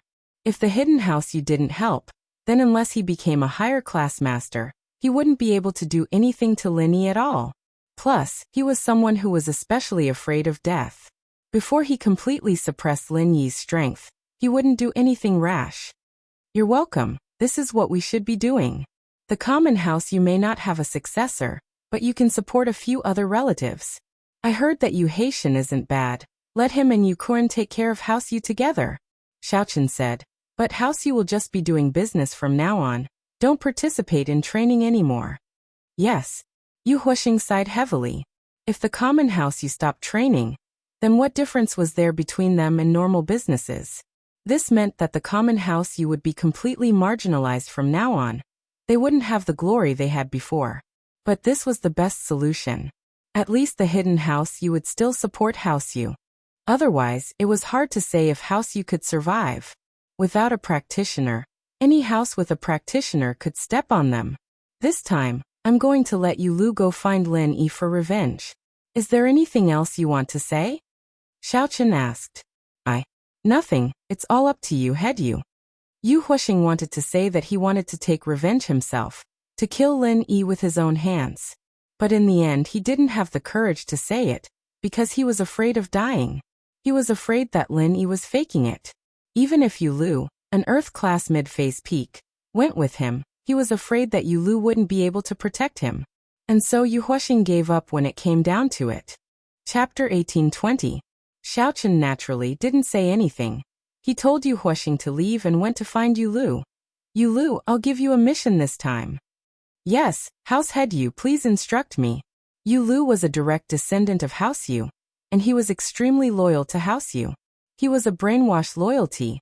Whatever Xiaochen told him to do, he'd do it. Heart. Go to Songshan and help me get rid of someone. Then get the qi-gathering pill back from him. Xiaochen said. Yes. Yu Lu didn't even think about it. Please tell me, House Head. This person's name is Lin Yi. I'm sure you've heard of him. Here's his information and address. When you get there, Just deal with him directly. As for the people around him. Xiaochen paused before continuing seriously. Don't touch the people around him, especially the two girls with him. Don't hurt them. Every debt has its debtor, and we House Yu can't be too domineering. We just need to find trouble with Lin Yi. I understand.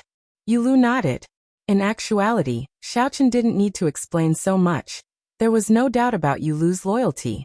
Whatever Xiaochen said, he'd do it, unlike Yu Huoxing, who still had some ulterior motives. Holy Hall, alright, you can go now. Xiaochen said to Yu Lu after giving his orders. Yu Lu, on the other hand, disappeared in a flash. An Earth-class mid-phase peak was extremely fast. Later that night, Yutian and Lingshan came to visit Mengyao, Yushu, and Lin Yi. Yutian got the news from Yushu, so he came to the villa. As for the news of Lin Yi's deviation, he got it from another source. Mengyao and Yushu weren't as hostile towards Lingshan as they were before. They knew the results of the noble house meeting, and Lingshan was now on Lin Yi's side. While the vixen liked Lin Yi, she was still a mystic late-phase peak. While Lin Yi was unconscious, she could be a helper, protecting Lin Yi. Brother Fox Song. Yushu opened the door. Shu, don't say that, call her Lingshan sis. Yutian scolded. Still not Lingshan sis, she wants to be Shield Bro's wife. I'm just a small wife, but she's at least 6 or 7. You should call me Shu sis. Yushu said. Heart. Lingshan, don't mind her. Shu's just like that. Yutian didn't know if he should be laughing or crying at Shu's behavior. It's fine. I'll follow the rules when I come in. Lingshan looked at Yushu and said faintly. But I don't think Lin Yi has ever acknowledged you as a small wife, right? What's wrong with calling you Shu sis when he does? Yutian smiled bitterly at Lingshan's words. He didn't expect Lingshan to be so sharp with her words. Alright Lingshan, Shu, stop arguing. Boss Lin Yi hasn't woken up yet. Who's going to be the small wife? Yutian said. Yeah, Shu, stop arguing. Yin Yun has already entrusted Lin Yi to us. What's there to argue about? Mengyao was talking about Shu, but she was also telling Lingshan about their relationship with Lin Yi.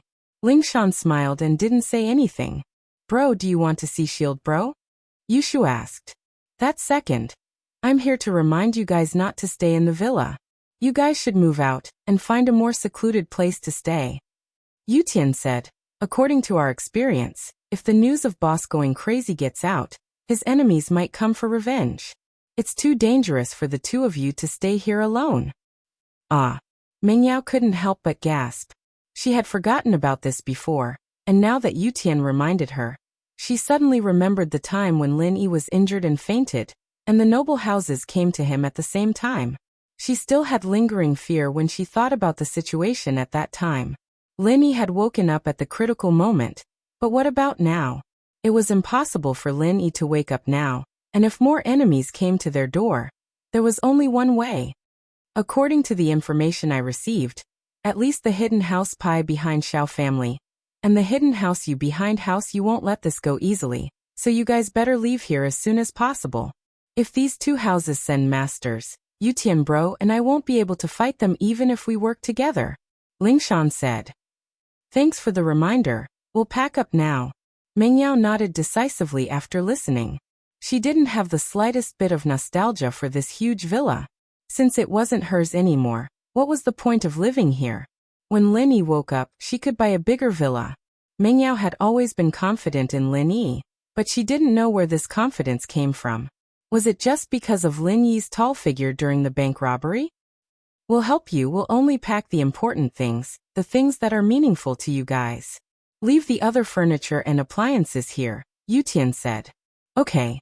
Mengyao nodded and started packing with Yushu, Yutian, and Lingshan. An hour later, Mengyao and Yushu were panting as they tossed a couple of bags onto the car in the yard.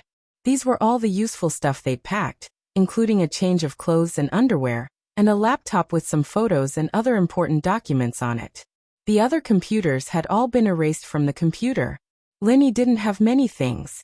Other than a few tattered clothes in his room, there were the clothes Mengyao bought for him. Mengyao packed these clothes together with some unknown things in Lin Yi's drawer.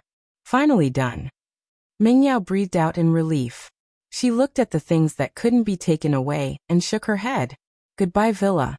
From the moment she stepped out of the villa, She might never come back again.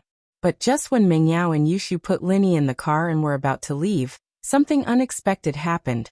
An uninvited guest came to the villa's doorstep, and even with Yutian and Lingshan's strength, they couldn't tell how this person got here. It was as if he just appeared out of thin air, without any warning. Chapter 1821. Stalling for time. Who's Linny? The person asked directly. Get him out here. Who are you? What are you doing here? Yutian was shocked as he barked at the person. This person gave him a sense of danger, and his instincts told him that this person was very strong. Lingshan was shocked as well. She and Yutian had guessed that after the news of Lin Yi's deviation, someone would come looking for trouble with Lin Yi, but she didn't think that someone would come so soon. She wasn't sure of the person's identity, but it looked like he was definitely here to cause trouble. Otherwise, he wouldn't have asked for Lin Yi's whereabouts right away. I'm Yu Lu, under orders from the head of the hidden house Yu to find Lin Yi and avenge the common house Yu. I don't want to kill innocent people. Get Lin Yi out here. With Yu Lu's status and strength, naturally, he wouldn't hide who he was. He wasn't afraid that someone close to Lin Yi would go to the hidden house Yu for revenge. In the hidden house Yu, there were 2 sky-class masters overseeing the place. If he dared to go there for revenge, he would be courting death. Lingshan and Yutian looked at each other, understanding what was going on. It was the hidden house Yu after all. They didn't expect them to come this fast. Lin Yi's deviation, and he hasn't come back. Don't you know? Lingshan said. Qi deviation? Yu Lu said coldly. Maybe it's true, but he hasn't come back. I don't believe it. Who's in the car? Yu Lu was a very loyal person trained by House Yu, but that didn't mean he was an idiot. On the contrary, Yu Lu's training had trained him to be very meticulous. He could tell at first glance that these people were moving. As for why they were moving, it was obvious. They probably knew that their enemies would come looking for trouble, and so they wanted to leave first. Yu Lu locked his eyes on the car in the yard. Lingshan and Yutian looked at each other and yelled, Yao Yao Shu, run. We'll handle this. With that, Lingshan and Yutian charged at Yu Lu, one on the left and one on the right. Meng Yao and Yushu were very nervous in the car, not expecting something like this to happen right before they left. Someone came looking for trouble, and they didn't know what to do. They were afraid that this person would do something to Lin Yi, but Yutian and Lingshan yelled. Meng Yao subconsciously started the car, stepped on the gas, and the car shot out of the villa like an arrow, speeding away. Yu Lu's eyes darkened. He didn't think that 2 late-phase peak mystic juniors would dare to attack him first. He could have easily dealt with Lingshan and Yutian, but Yu Lu hesitated as he remembered Yu Xiaoqin's orders before he left, to target Lin Yi and not hurt the innocent. Although Yu Xiaoqin was talking about the 2 girls beside Lin Yi, Yu Lu didn't know if he was talking about these 2 as well. He didn't know why Xiaoqin wanted him to target Lin Yi, but he didn't question it. He carried it out. And because of that, he hesitated, not knowing how to deal with Lingshan and Yutian.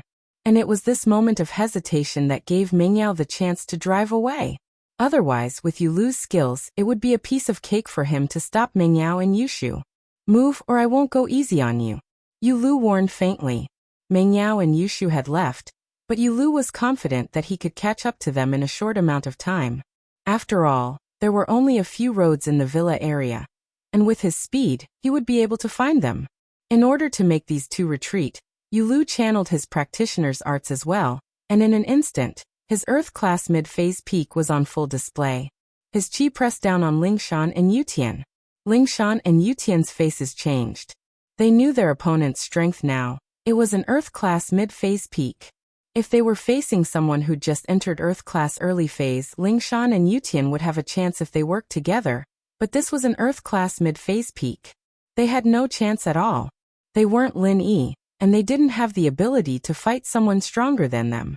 Facing someone this much stronger than them, there was only one possibility: defeat. I'm a police. You're trespassing on private property. Come back with me for investigation, Lingshan said. Rain 6 paused. He'd thought that these 2 would be suppressed by his aura and retreat, or maybe they'd come at him without a care for their lives, but he didn't think that Lingshan would say something like this. Trespassing? Yu Lu scratched his head, but didn't do anything. He explained, I'm from a hidden house. I understand. I'll notify the investigation department. Lingshan said. Yu Lu was about to say that he was from a hidden house, and that he was bound by the association. But when he saw the cunning look in Lingshan's eyes, he understood immediately. This person was trying to stall for time, giving the other side a chance to escape. With that thought, Yu Lu didn't bother with Lingshan anymore. He turned around, wanting to chase after Yushu and Mingyao. Lingshan and Yutian understood immediately that Yu Lu understood. Lingshan's words did stall for time, but they couldn't guarantee that Yushu and Mingyao wouldn't be able to escape.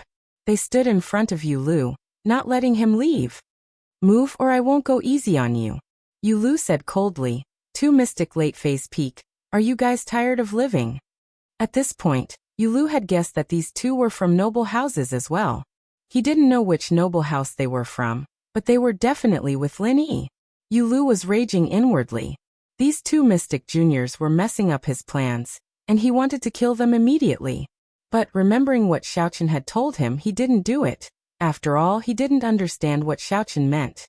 Xiaochen's words were very vague, and Yu Lu didn't know if Xiaochen only wanted the two girls with Lin Yi to be harmed, or did he want everyone else to be harmed? After all, Xiaochen had added that House Yu had a debtor, and he couldn't be too domineering. Target equals _blank. Chapter 1822. Us two juniors are untalented. We'd like to experience your strength. Yutian forced himself to speak to Yu Lu. Yu Lu frowned. He didn't expect these two to be so persistent. A wave of frustration rose in his heart as he pushed his palms out. One on the left and one on the right. It seemed like he was pushing them out randomly, hitting Lingshan and Yutian on the left and right. An Earth-class mid-phase peak and a mystic late-phase peak were worlds apart. They couldn't be compared at all, especially with Yu Lu's skills. He could kill Yutian and Lingshan with ease. But Yu Xiaochen's warning made Yu Lu cautious. He used his skills. He didn't use his full strength, only sending Lingshan and Yutian flying. They wouldn't be heavily injured, but some light injuries were unavoidable.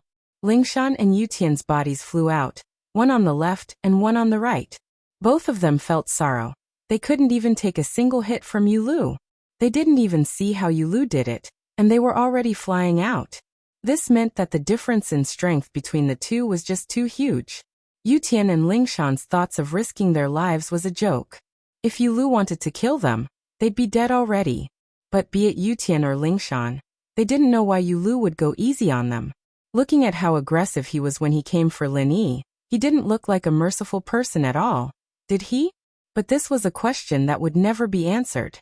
After sending Lingshan and Yutian flying, Yu Lu disappeared into the night, chasing after Yushu and Mingyao. At this moment, Mingyao's jeep was parked quietly under an overpass. Mingyao, on the other hand, was carrying a huge pile of bags, waiting quietly under an overpass. Yushu was carrying Lin Yi on her back. The two of them ran with all their might in the dark night. The two knew that Yu Lu would definitely chase after them, so Mingyao abandoned the car. They changed to walking, although it was harder. But at least they wouldn't expose themselves easily. Phew. Mingyao was already out of breath. She didn't know where the energy came from, but she had two bags in her hands. He did not feel tired at all. Yushu, on the other hand, ran as fast as she could with Lin Yi on her back. In a dangerous situation, a person's potential was limitless. However, the potential of these two people was obviously stronger than that of a normal person. Sky Thunder Pig and General Weiwu, on the other hand, each carried more than 3 bags, but they ran very fast as well. This bit of weight seemed to be nothing to them. It was just that there was a limit to how much space they could carry on their bodies. Otherwise, it wouldn't be a problem to hand over the 2 bags in Mingyao's hands and choose Lin Yi. Yao Yao, how much longer do we have to run? I'm running out of energy. Yushu and Lin Yi had been running ever since they got off the overpass, and they'd already run 1,000 meters. Find a secluded place, at least one of those back alleys, Mingyao said. Your shield bro is dead meat if he gets caught. Oh, then Shu's full of energy again. Yushu gritted her teeth. Mingyao was a little speechless. This Shu, the moment she mentioned that Lin Yi was in danger, she'd go all out in her little universe. In front of them was an old building district. This was one of the earliest buildings in Songshan, but it was also the most dilapidated one.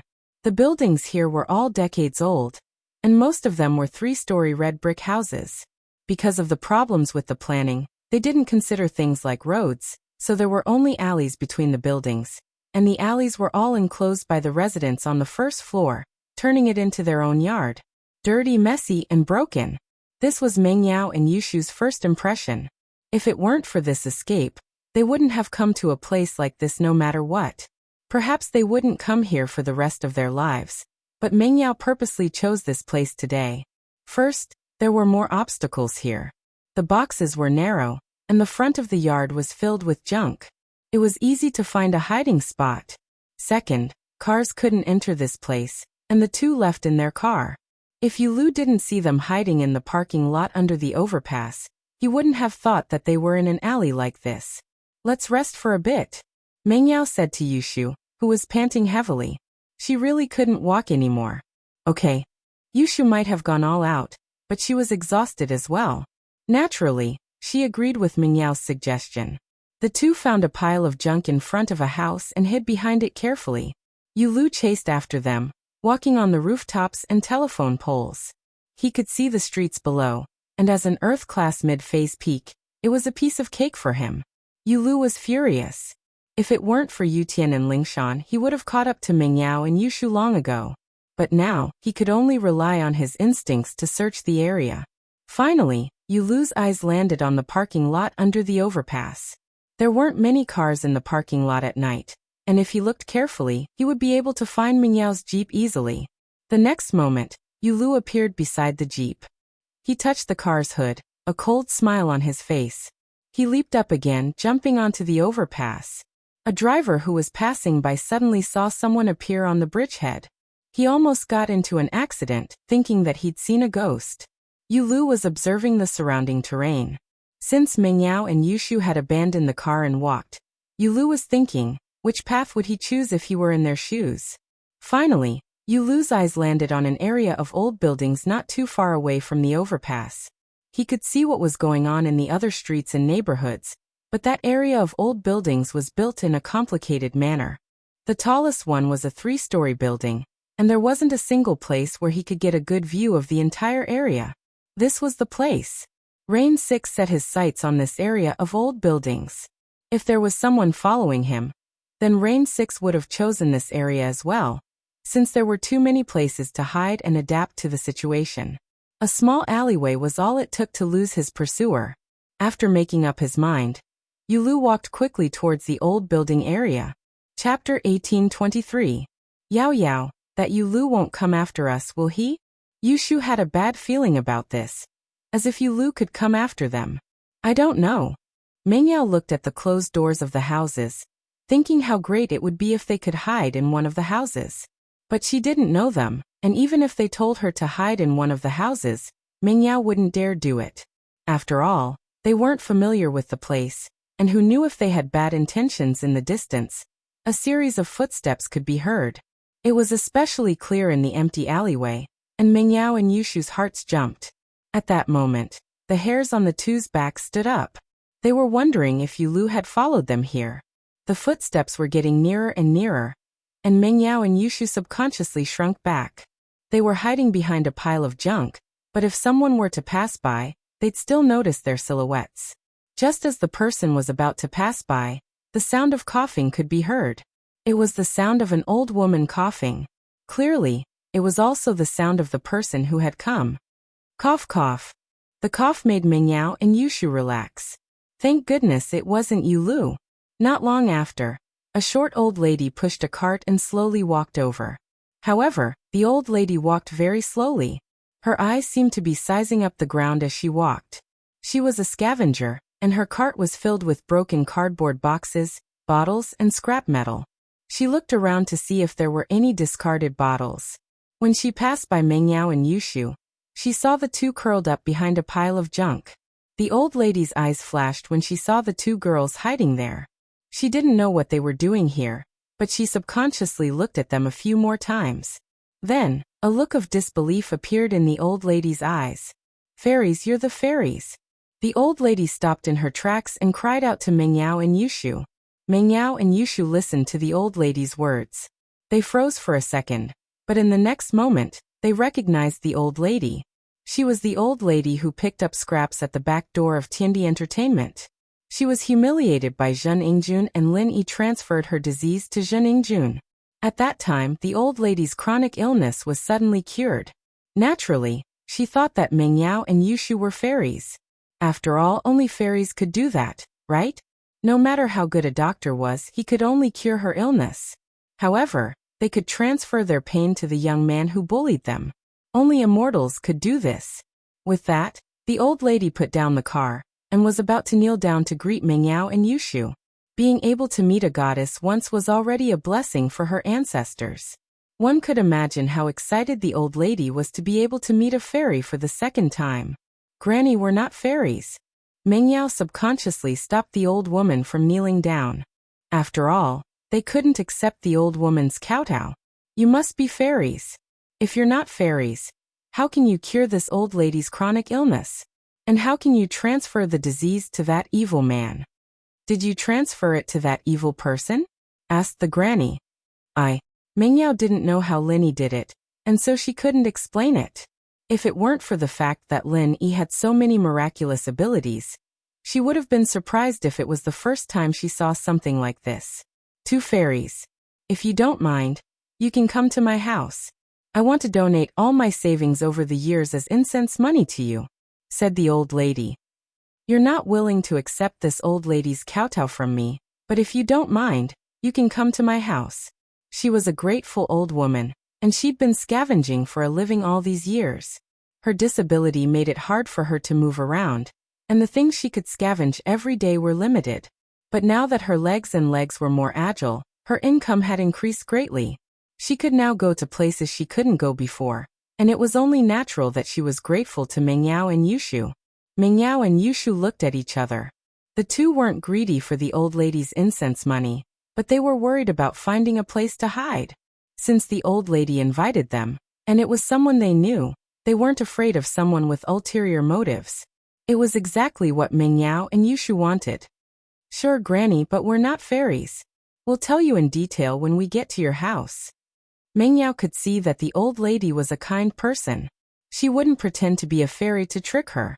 Okay, that's great. The old lady couldn't stop smiling when she heard Meng Yao and Yushu's agreement. In fact, it didn't matter if Meng Yao and Yushu were fairies or not. The important thing was that the old lady had met her benefactors again. Being able to repay them was what made the old lady the happiest. Meng Yao lifted the bag, and Yushu carried Lin Yi on her back. The old lady paused when she saw this scene. Fairies, let me help you carry this. How can I let you do manual labor? Granny, it's fine.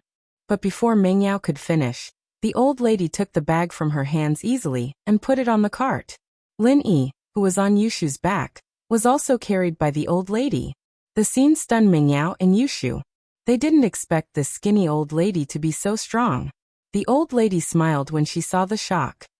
I used to carry a sack on the streets when my legs weren't as good as before. What heavy things haven't I carried before? Now that my legs are healed, this is nothing. Meng Yao and Yushu calmed down after hearing the old lady's words. They walked forward with the old lady. The old lady, on the other hand, saw Skybolt Pig and General Weiwu on the ground. She blinked and rubbed her eyes. She was sure that Meng Yao and Yushu were fairies. In her entire life, she had never seen a pig that could walk on two legs and a dog that could carry things like this. If she wasn't a fairy, how could there be such a spiritual beast in the celestial world? Wasn't this something that only happened in the journey to the west? However, since she didn't want to admit it, the old granny didn't insist. Perhaps she was a fairy who had descended to the mortal world and wanted to keep it a secret. The old grandma's house wasn't far from here, and it was also on the first floor. The old grandma opened the door and let Yushu and Meng Yao in first, before closing the door behind them. To be continued. If you like this work, you are welcome to vote for me at Qidian. Your support is my greatest motivation. Chapter 1824.